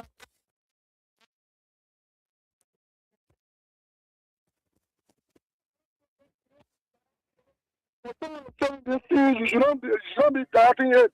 Okay. Other people can only survive by eating with their friends. They don't even afford to buy water, so they cannot eat them. Basically, it is all a love. We know that one. So when someone say that, they probably don't want to do anything. There are other people that want to work, but where is the job? Other people want to sell, but they don't get the $5 to sell. So can I just conclude I think when 60% working in the country will say, yeah, the country is a little bit better. But you don't have 9% working in the country. They sending all the posting, the government doing what the government doing well. Thank you, Romeo. Maybe you can get fair by the thing. The two party, you can get fair, you can get angry with the debate. But we're coming up to 10 o'clock. You're listening to let me crisscross and have you. Good morning. Good morning, my son. Good morning. Yeah, Victoria Bar calling from Josephine, concerned librarian for justice. Yeah, good morning, man. Victoria Bar, welcome. How is Johnsonville today? Well, like you say, really. I know. I know you want to talk about the thing here. Oh, let's hear you, man, Victoria Bar. Let's hear you. The way they hatch it, like you say, so we inside the home. The home won't kill. Let me tell you, my son, we are suffering. Okay. We are suffering. Joseph Baka said, President, we are people that people suffering. The people suffering, influence from place to place. You're not rescuing the people. You will come and do it better.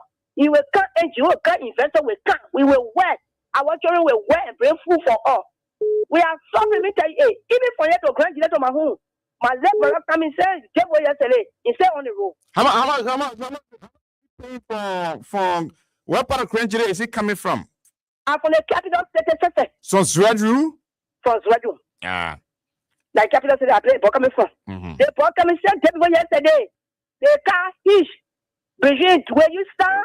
As Sled Town. I think you know the town in Dwayne and Sled Town. Yeah, I heard about Sled Town before. Oh, the car they passing in the town.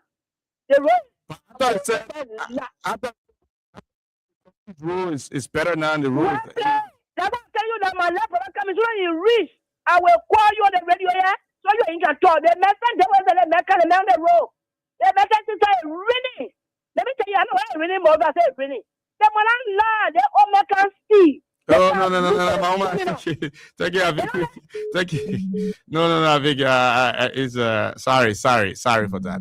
But it's getting a little emotional. Let us control the disco. Getting a little. Let's take you. Good morning. Hello, good morning once again. Good morning, Bishop. Yes, sir. Bishop, the debate is getting stronger, and there are a lot of emotions. So I had to cut the big sister off because. She was, I want us to respect the presidency anyway, but we can disagree with the presidency and disagree with the issue, but let us be careful, Anyway, let's hear you, Bishop. Let's hear you. Yeah, this is hard time. Liberians, we need to rise up. What do you mean by what do you mean by that when you say we need to rise up?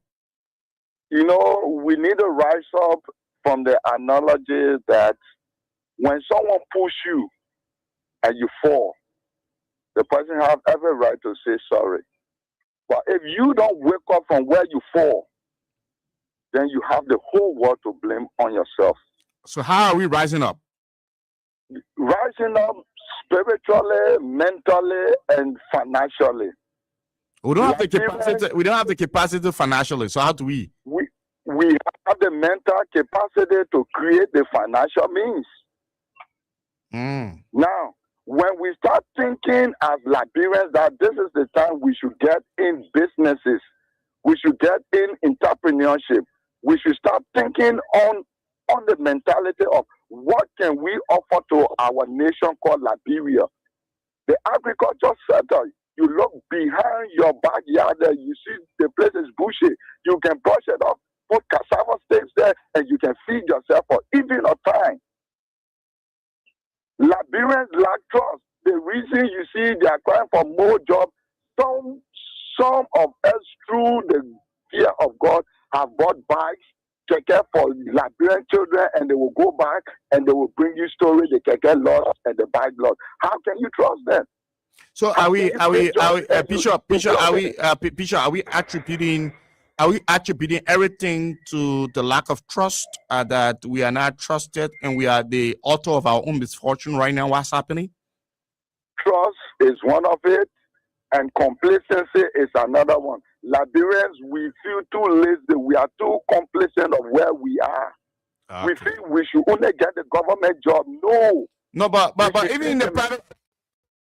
The people that even in the private sector, there is no. A lot of people complain that there is no job in the private sector for people to work. So we can get back to the act of creating we can form a unit, 2, 5, 10 youth.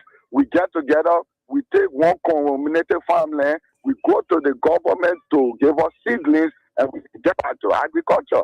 But the government promoting agriculture. You think the government? I know that the government have gotten IRS agenda as part of its agenda, which one of the aids for the agriculture. But is the government promoting agriculture for us to have empowerment and independence and have a lot of people? Because I agree with that. Agriculture helps to blossom the economy. But is the government prioritizing agriculture as well?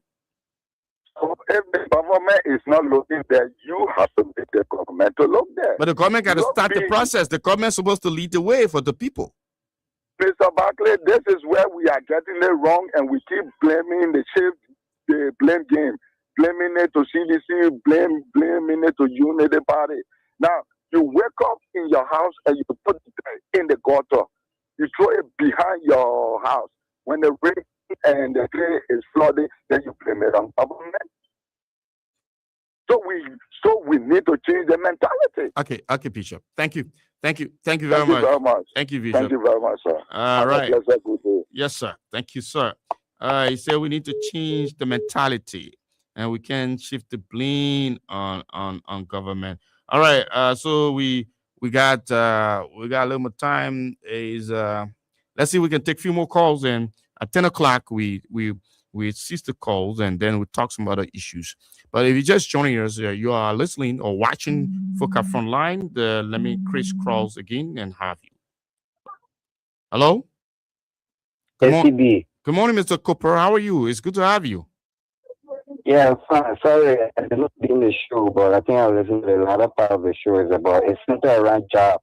Yeah, we were talking about job because Mr. Cummings was speaking about the economy, and he said the economy is bad, and then we're trying to go into the specificity of the economy and what are those basic things that are needed to empower the people. And one of those things that we discover as part of our talking point is when we talk about the economy, we're talking about job creation, we're talking about investment opportunity, we're talking about a lot of other things, purchasing power. These are very important aspects that we mentioned about. And I know you will agree with me as a universitarian or a veteran from the university. And think about that. A lot of people think, oh, Lord, the job issue is the librarian people. The problem, they are not trusted. They cannot be trusted. They want government to do everything for them. Government cannot do everything for them. But what can the government do? How should we start this whole conversation? Okay, so you see, there is a thing that I've always post on my own page. I always believe that job creation remains the biggest nightmare for the Liberian people. You see, should not just be talking about a nightmare. What are we doing to ensure that it's not a nightmare, that we solve the problem? Yeah, so one of the things that we can do is to diversify the governance system of our country. Because, government is instituted to create an enabling environment that will allow its citizenry to navigate with their shared knowledge. So the issue is, it's not that government have to create jobs for everyone, no. But government have to create a level playing field or a small field that will allow our colonial background who have struggled to go to school, who is a professional journalist, and for his professionalism. Okay. So for a professional field, but look at you as a journalist, you have struggled going to school. But the job doesn't take care of your needs. You gotta talk about I have struggled at going to school. I'm in the teaching profession, but what I am not even giving my needs before I talk about wealth. So you see that? You go to school, you professionalize yourself, but you are still very struggle later. Do you know that teachers in the got 3, 4, 5 months without taking salary? Really? Do you know that personally some of us, we have worked 3 months, we are not taking salary? How do you expect me to survive as a professional nurse? And about one of the mistakes we have always made is that whenever you talk about job in this country, people only talk about qualification or education. No. Either job creation does not only come for those who are educated or qualified. Because in the labor market, there are different workers or laborers. You have to create job for the skilled laborer or what we call highly skilled laborers. You have to create job for the semi-skilled laborer. You have to create job for the unskilled laborer. But the people are saying even the people who are skilled labor are not benefiting.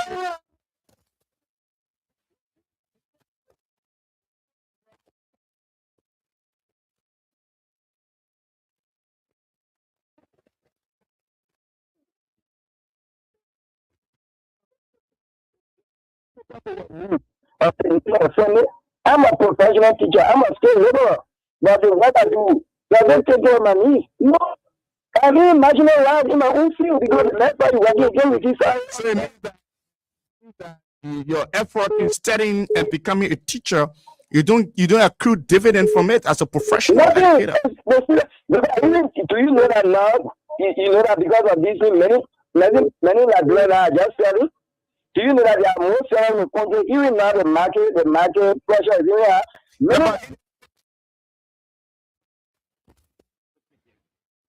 One, the government have to create a level playing field that one, if you are a skilled laborer, you should be able to pay for your skill. Secondly, the government should create the avenue for investors to come into the country where, for example, a man who can work or if we buy can be able to earn from a given wages. But instead, if you work for a other country like America, you work cartoon, or maybe you work bottle, you earn per hour. Maybe you earn 15 or 99 per hour. You don't have to be a school person. You have to be educated. The level you have energy, you have common sense. You can work and earn money. Maybe you receive salary per week or get a wages. But in Liberia, how many construction companies do you have that the level have not been in school can go and work bricks, maybe in wheelbarrow, and earn something for themselves so that you can be stealing. So that you can be leveraging and saving doing nothing. Okay. How many companies do you have that people can work cartoon? No company. Thank you, Charles. How many industries do you have that you can work maybe bottle or maybe cartoon or matching or whatsoever?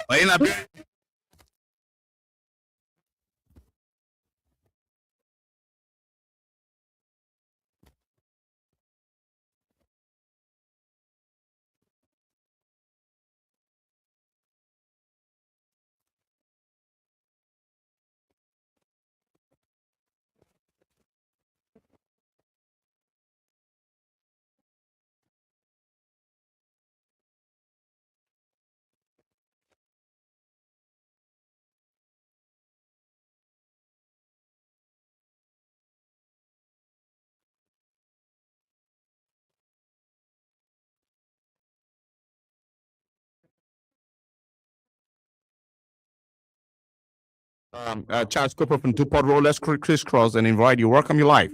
Yeah, good morning, Bob. How are you? Gitawa, how are you, Mohammed? Yeah, thank you so much for the recognition. This is Mohammed Gitawa, the knowledge movement. Salaam alaikum. Wa alaikum salam. You know, Barkley, that one of the issue that you're discussing this morning very important. Somehow in the private sector, we are professional driver and mechanical and engineer will do it. But how many are people pay the investor a year? People keep people on the job badly 5 to 7 years without employment. So are you not currently employed? Are you not are you a contractor? Badly. And for someone, if you talk about yourself, that means people will say you put your own individual.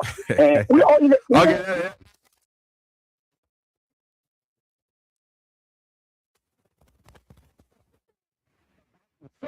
One day you go and do investigation to the worker exclusively. What they will tell you, our government here, they only bring company into the country. When the company doing operation in the country, they don't care. They pay one lawmaker 8,000 every day. Can a few government officials pay the country? No. You have to put something on the table that everybody will be carrying something on. They want the politics. One of the politics that same man as 2016. They passed that. They're talking about 8-hour period. But if you work beyond the 8 hours, the overtime, they are paying? No. If the law minister that they are appointed, calling under the government, they don't care. So you think Mohammed, you think the economy is bad and the government is not doing much to help in solving the problem with the economy and people are poor in the country because of lack of yes. Yeah, badly. The government have the greater responsibility. Now go Kinjo. You think that money not coming for the country? But the plan and program that the government is supposed to put into place to benefit the people in the country, that I didn't go plan a program lacking that only investors are getting the benefit. When they get the money, they carry to their country, they pay their country. They do the whole in Liberia. This is the problem. But the government said it's going to rescue the country. Didn't President Parker say that? Barclay, yes, let me tell you, the biggest 419 government that ever exists on the idea in Liberia, like the United Party currently, rescue. Look at the word rescue. Who they are rescuing? The government officials? Barclay, I want you to take just move up behind the microphone one day. You just do this thing for the private worker. You ban all the private sector. Now the government increase taxes on us. They're not even giving us a job, and they're not even increase our salary. They increase taxes to all private entity. People paying this money. People pay. Can you imagine the one disappointment one? We have a NASCO here, right? Yeah, National Social Security and Welfare Corporation. Yeah, here at people NASCO. paying NASCO. Some of them not even get NASCO ADICA. They not get no number. More people cut their But in the process, they go through the process, so maybe they will give it to them as per their office. All of that is thank you very much. Maybe another one is that. Thank you, Guitar. Thank you, Mohammed. Let's cross over and hear you. Welcome you live. Let me crisscross. Good morning.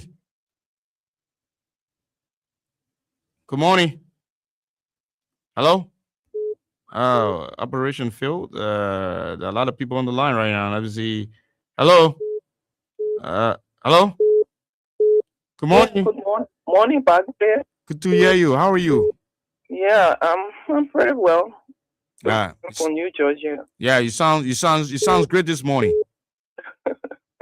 Yeah, just in addition to all the callers who are listening, very good points. Okay. But just to add to them, if the government is not helping the situation, look at the people at the traffic. Traffic management people that are complaining, right? They took that and gave it to foreigners. Look at the road they're about to get built from, I don't know, Freeport to the border or what. It's a Sierra Leonean country. Look at Putu Mountain. Liberia is fighting for that. It seems to be it's being shifted to another person who is not a Liberian. So if you claim that you want your people to be prosperous, you want your people to have jobs, and you take every job you have, contract is given to foreigners, then what do you want to do to us? So I quite agree with this. Simeon Fremont, he was talking about outsourcing, a lot of these places. Water and sewer and other places need to be outsourced and then put it in the private sector and things like that. So we got a lot of people that, have brilliant ideas, but if the government really want to, have its citizens to have jobs, these are the things we're looking at. If you can't do the little ones, it doesn't show you want us to work or do something. Exactly. Because all these things are given to foreign companies when they come. Probably the man who will be doing the road will bring in people from Freetown. Freetown not far from here. Mm-hmm. Maybe he might bring in workers from that. So they need to look into all that. Yeah, thank you. Thank you so much. Thank you. You made a point. You made a very good point. And let's see we can take. Well, it is a very big problem. It's a big problem, and it's a. Let me cross over and invite this caller. Good morning. Good morning. Yes, is that Prince? How are you? Good to hear you, sir. Yeah, thank you, everyone. Barkley. I am sorry for tuning in late, but I listened to part of the conversation that government and no need to create jobs. Yeah, but that is an obligation for government to create jobs. We know government cannot be a single employer, but government should create jobs, create an environment for people to work. I listened to other callers saying no, the people should bring themselves. In the government, other people have argument that Liberians are not trusted in businesses and many other things. They have been tried and they have been proven to be very disingenuous. They are not trustworthy, and many other things they have said about Liberians and Liberians with Liberians' experience and all that. But the battle line, are we getting an impression that the government will create jobs. That is the reason why the economy is oozing out with a lot of blood, profusely, challenges and all that. Yeah, so Biwa Barkley, I would agree with your analysis. When you listen or when you read the MCC having the Medina Talent Compact on job creation on Georgia Yaman Bwaka in the first 2 years and a half. The MCC school can say job creation will fill Isa. So how then people saying the librarian as a trustworthy when the MCC, the people who can get our money say we are not creating job, the government is not creating job, or the government should provide every environment for citizens to get job. Why it is true that the government cannot employ every Liberian, but the government can partner with companies, investors to come. But don't we have investors and company in the country as we speak? Barclay, the investors are limited for the citizen. In fact, those investors that we have here, the government injuring the investors themselves because. How is the government injuring the investor? How is it, Prince? Yeah, fine. The justice system is not straight in Liberia, people Barclay. If somebody get a $500,000 to come invest in Liberia business, now the trends the kind of role in which the government will play that person. The person will not even get the money. Court system is not straight in this country. How will the investor come when Gregory Coleman beating people every day on social media, carrying bad images of Liberia? How investor will come when people, our own citizens shooting against their own citizens? You know about the situation in Kinjo. Where that case go, nobody will come invest the money in country that lawless. They are not law abiding. Nobody people back there. So the government should put mechanism into place to see how best billions of dollars will come to the country for job creation. Okay. The government should be blamed. Thank you for the showing the opportunity. Thank you, Prince Myers. Prince Myers with his point. 5 minutes slipping away from 10 o'clock. We were looking at the state of affairs, basically the state of economy and what's happening to Liberians. Saw section of government with problems continuing and we can't find a remedy to the problem. The growing concerns of Liberians and the state of joblessness, the state of retrogression, complaints about livelihood and the issues that borders on survival and government road. Let me cross over again and have you. Welcome, you live. Good morning, Barclay. Good morning, welcome. It's good to have you. You're live on Foca Frontline. Could you please introduce yourself for the record and tell us where are you calling us from?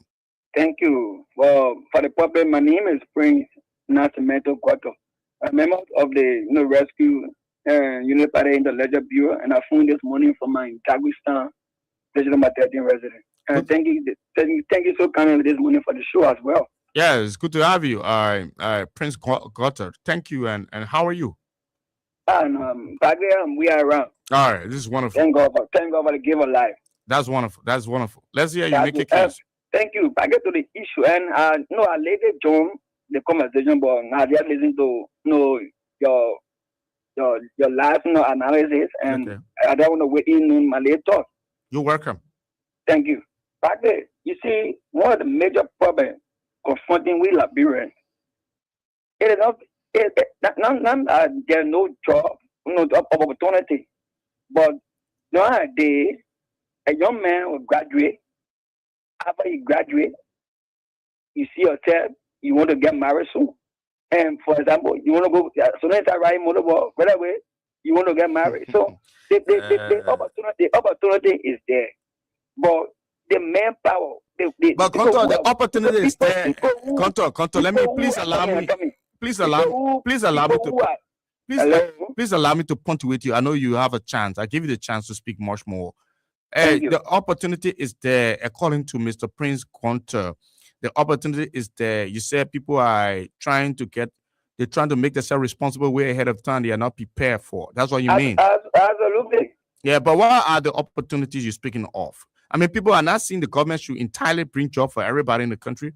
But people are seeing that the government is under constitutional obligation to create an environment enabling for the survival of Liberians, not basically employing every Liberian citizen. Yeah. So let me hear you. Yeah, go ahead. You're protected, Gonto. Yeah, Barkley. So, I did a tour in Kinjo, and I went in Kinjo at my assessment. I noticed that there were no Liberians who were there, but they were not qualified to do the job. But people were coming from who know it, and some other guy from Severin, with a maintenance guy from Severin, and some other brother from who didn't know the job and traffic job. But our brother was there waiting for mayor job. We found that type of job in that type of commanders and venue. It's very material. You see that? It's very material to find job because everybody will be more than if you get more space, more on that space. But if they just pay all that, and then those of space can only 2 persons need to be able to go to that work. So this is what I'm saying back there. They don't know we supporting government. Because in the state, you said our government, our country problem, right? It means this government, our government, the city government. Yeah, it is a problem. It's a problem that yeah. So we're not taking this on because we are supporting of the government, so we defend government. But the problem is the internal problem that I've confronted. Now we have identified. We have identified the internal problems and the vicious cycle of it. But how do we find a remedy? Can we continue to pass from one generation of leadership to another, and the problem have exacerbated? And in fact, there are people even living in more appalling conditions than ever before. What can we do about finding a remedy? Thank you. For this government, the best way in which this particular remedy can be found is not just square lay on the government head. It's quite a live. No, I agree, Contour, that the government got a larger portion, and the government is obliged to create an environment because that is part of the constitutional mandate of the government. Create environment enabling for the survival of citizens in our country. So can the government? The environment should be by the government, but are the masses willing to indulge such no, but the government got to play the part, and let's see what happens. Let's see what happens if the people are not willing. Let the government do what they can do in playing the part. You know, when you look at currently the government, the government are playing their part. I know they're trying to play the part.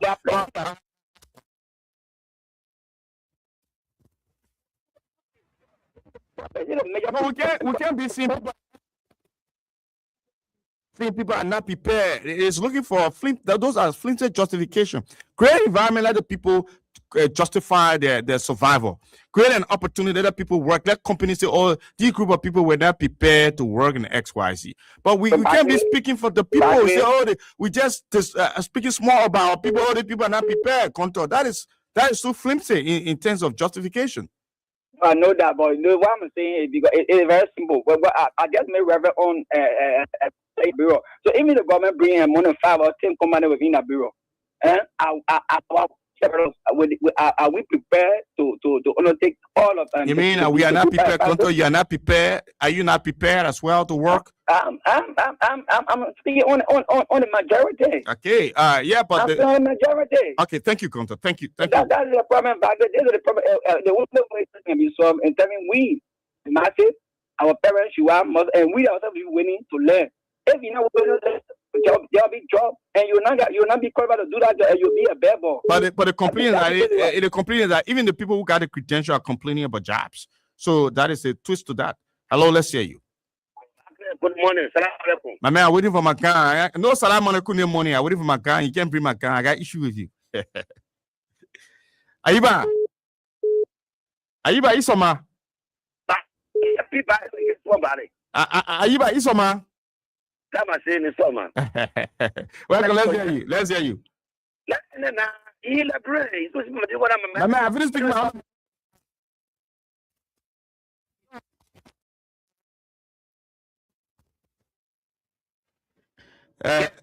let's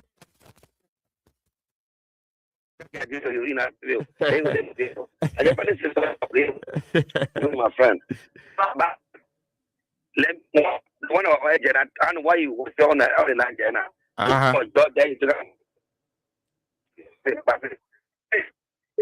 Oh, Ayuba, your network is very terrible this morning, Ayuba. No, I'm not getting you clearly. You coming to start it, Ayuba. Okay, I will call you back. I'll call you back. Thank you, Ayuba. Thank you. Let me take another one. Hello, Mr. Bagley. Patience. Patience. Mr. Bagley. Yeah, Patience. I'm hearing you.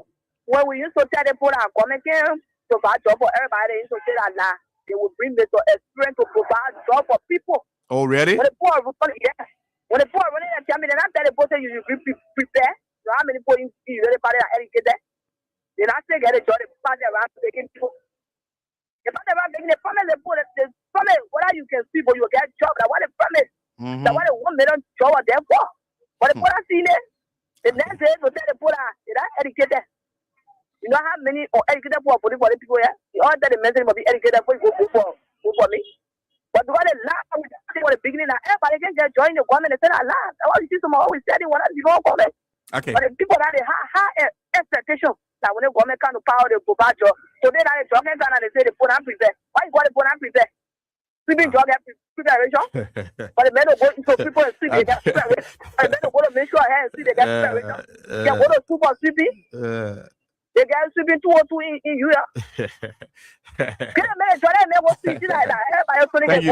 Thank you, Visions. Thank you, funny. Thank you, Mr. Patrick. All right. Okay, we'll take two more and then we'll take two more calls and then I will talk some other issues until 10:30. But then we have to wander on the curtain. I want to take two more. If you're just joining us, you're listening to Focus Frontline on 105.3. We've been talking critical issues. The issue we've been talking about basically are very germane to the survivability of our country. Basically, the well-being of the citizenry when it comes to survival, and that is a very important thing. And when the people say the country high and they can't find a way out, and parents are not all kind of story we're hearing. People can have food to pay for delivery fee. People can have food to pay for operation fees at various public health facility, and people are not paying rent. Yes, there are a lot of problems and attributed to the government. And at one point in time, I can recall very vividly, the vice president was very clear to articulate that, look, the challenge has been job and opportunity for Liberians. And if you're listening to another political leader who have come out to have spoken about similar problems, then when are we going to realize that this must come to an end? We have had a long-term crisis. Now, government cannot be single employer. I know that the government cannot employ everybody in the country. But what the government can do can create an environment. And it is obligatory to the people that the government create an environment. The issue about education and people questioning credentials and people you're not educated, there are other jobs that people can do. Now there are factories in greater countries. There are a lot of people who don't have credentials, who are not educated, but they are working and contributing. Can we make our country better for people to work? I mean, we need to make this place. We need to depoliticize. Yeah, you clear now. You clear. Yes, sir. The United States of America, if you let plenty boys get a good job there. Plenty of boys in Africa. Yeah, they say you over qualify, right? They say you over qualify for the job, so they didn't get money to pay you. Then the bro make it out of the net and nothing to know. And all the body there, the country say your head will stay about water and current and roll up to now. All the body will be and I will still suffering in this country. Even the rest that will go in the people water here. So that the put it with the already educated. Why we still something different? Get I want to even start you can get it. And they educated. And they say our boy go to Australia now. Why we still something that up to now? No, we're talking that I don't know if they're still in that book. Okay. Oh, I will put one way. Australia nothing. It will take the place to get go. That will start discussing the country in this country. Then the government bring job if you know what they level you. There was something that they say when I educated. That problem about educated but they know the for education. But they can go in the country that they talking about there. They want to ask on the education now. No, but now to some still in this country when they open the law. Let go of our country, my brother. Thank you, Ayuba. Thank you, Ayuba. Okay. All right, we're almost like out of time. We started on a rough ride this morning, and to talk about the issues that matters. So the House of Representatives, there's an issue with the lawmakers. They are not going to work. They are not going to section. And then yesterday, the Speaker of the House of Representatives, Honorable Richard Cohen, said that there might be confiscating salary of our lawmakers who's supposed to go to work. We're paying our lawmaker a lot of money, right? They make a lot of money.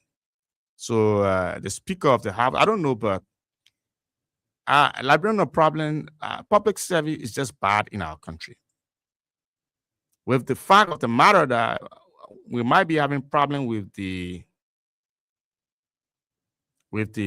speaker, but when you are elected by your people, you're supposed to represent them. There should be no time that capital building must be abandoned because you are not there on your own volition. You are there. You are there on the will by the will of our people, the country. Our people elected you. We repose our power in you to represent us. We implore you to represent our interests. So why are our lawmakers not going there? Now they want to be treated like kids, and I heard the leaders saying, "Oh yeah, if they don't come, we'll confiscate the salary and all that." If you elect the government, you don't elect the government. You are elected to represent a constituent. If you elect the speaker, you don't elect the speaker.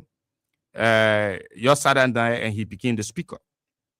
So whether you disagree, but he's the leader, and they must be able to represent us. There should be nothing that should stand in the way of hampering the work of the Liberian people. A lot of the Liberian people have gotten problem with the representation of the lawmakers, and they cannot go to represent us for what? Why? Then they pay heavy money. Tuesday and Thursday are section day.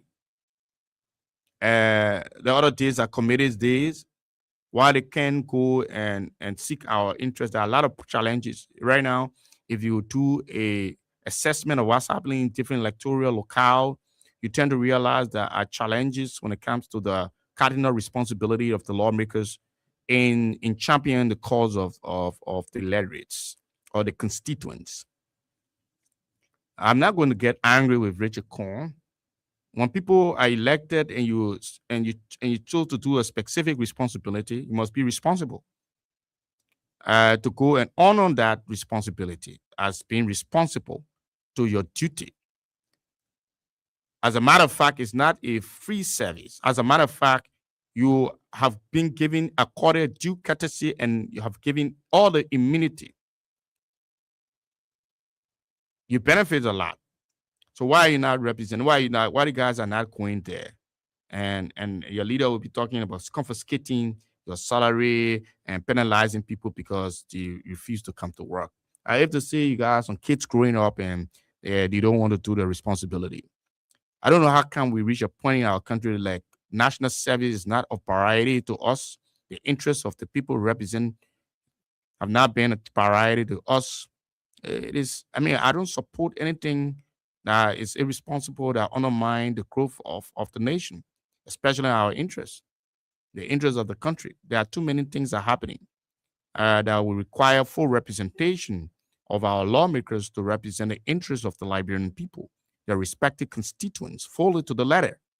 We don't need people to turn a back is an act of disservice.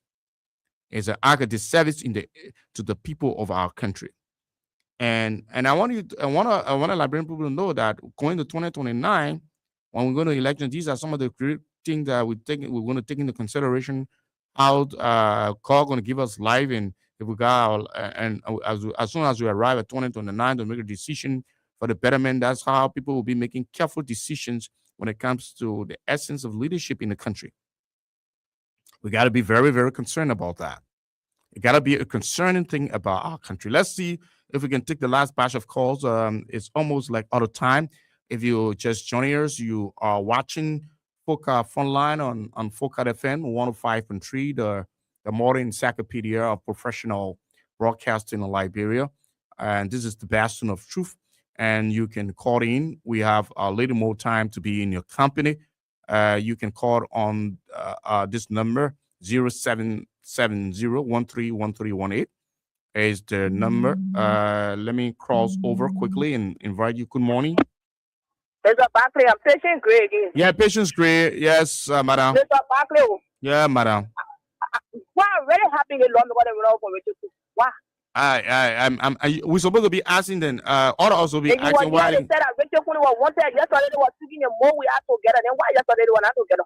I don't know. I don't really know. They were speaking the more we are together, sort of video together, and why they running away from the man, and they said that Copa But was it's supposed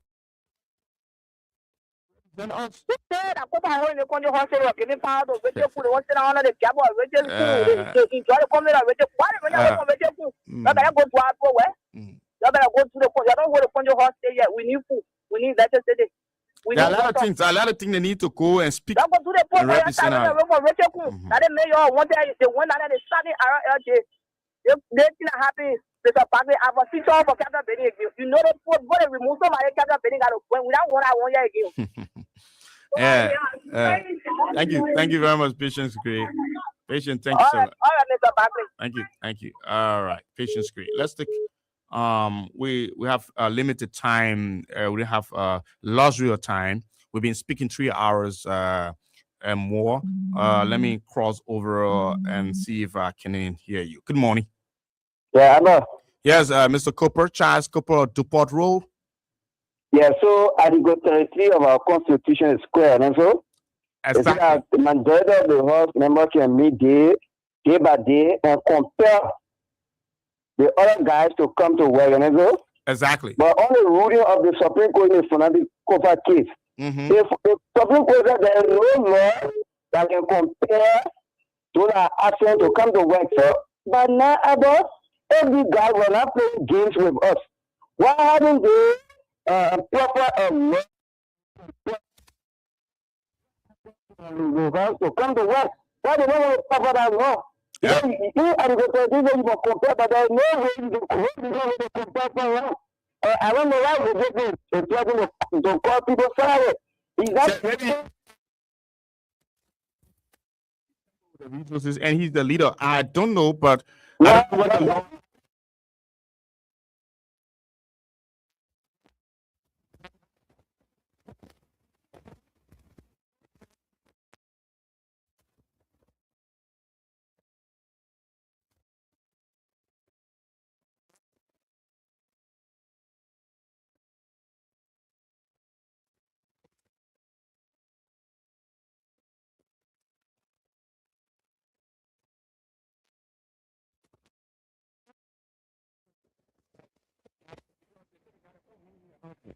Yeah.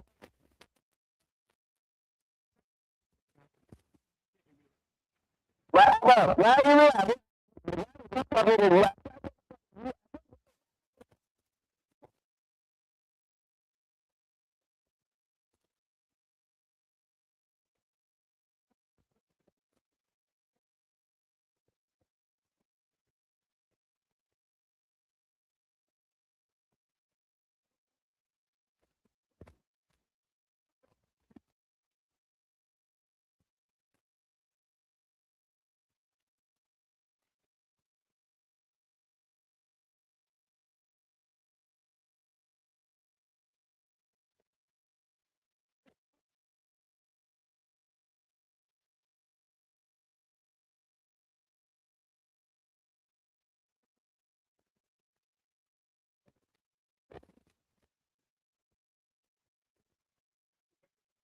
Let me crisscross and take the last call, and we call it your day today.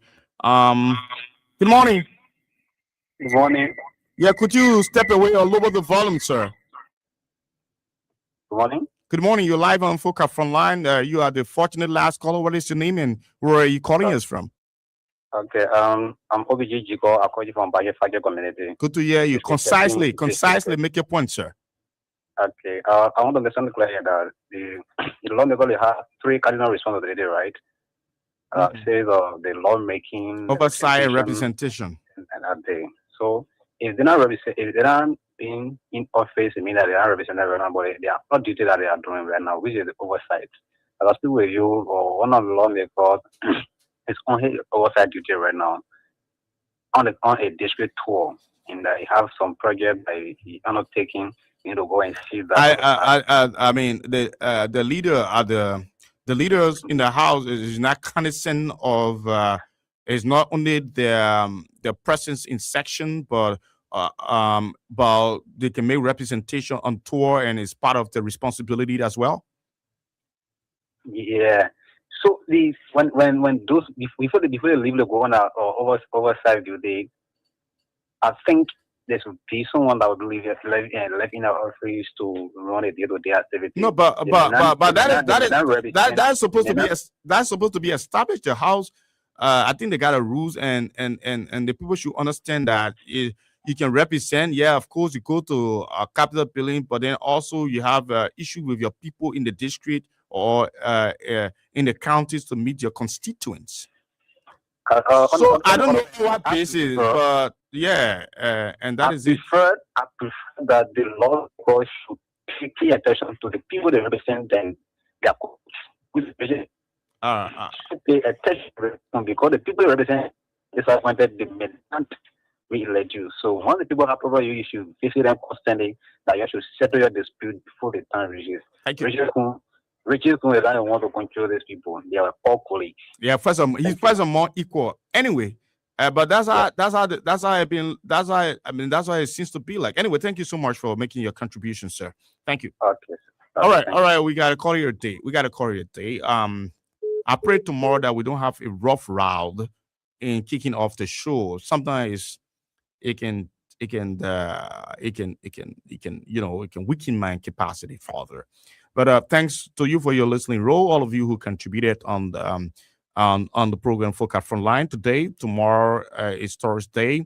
I promise to be back, but then London might have loosened up with another captivating and fantabulous presentation of the show. On behalf of the rest of the team, my name is Albert Canadiers Barkley. Senior, I'll be back by the grace of God. I'll bounce back like Lucas with another superly captivating version of the show.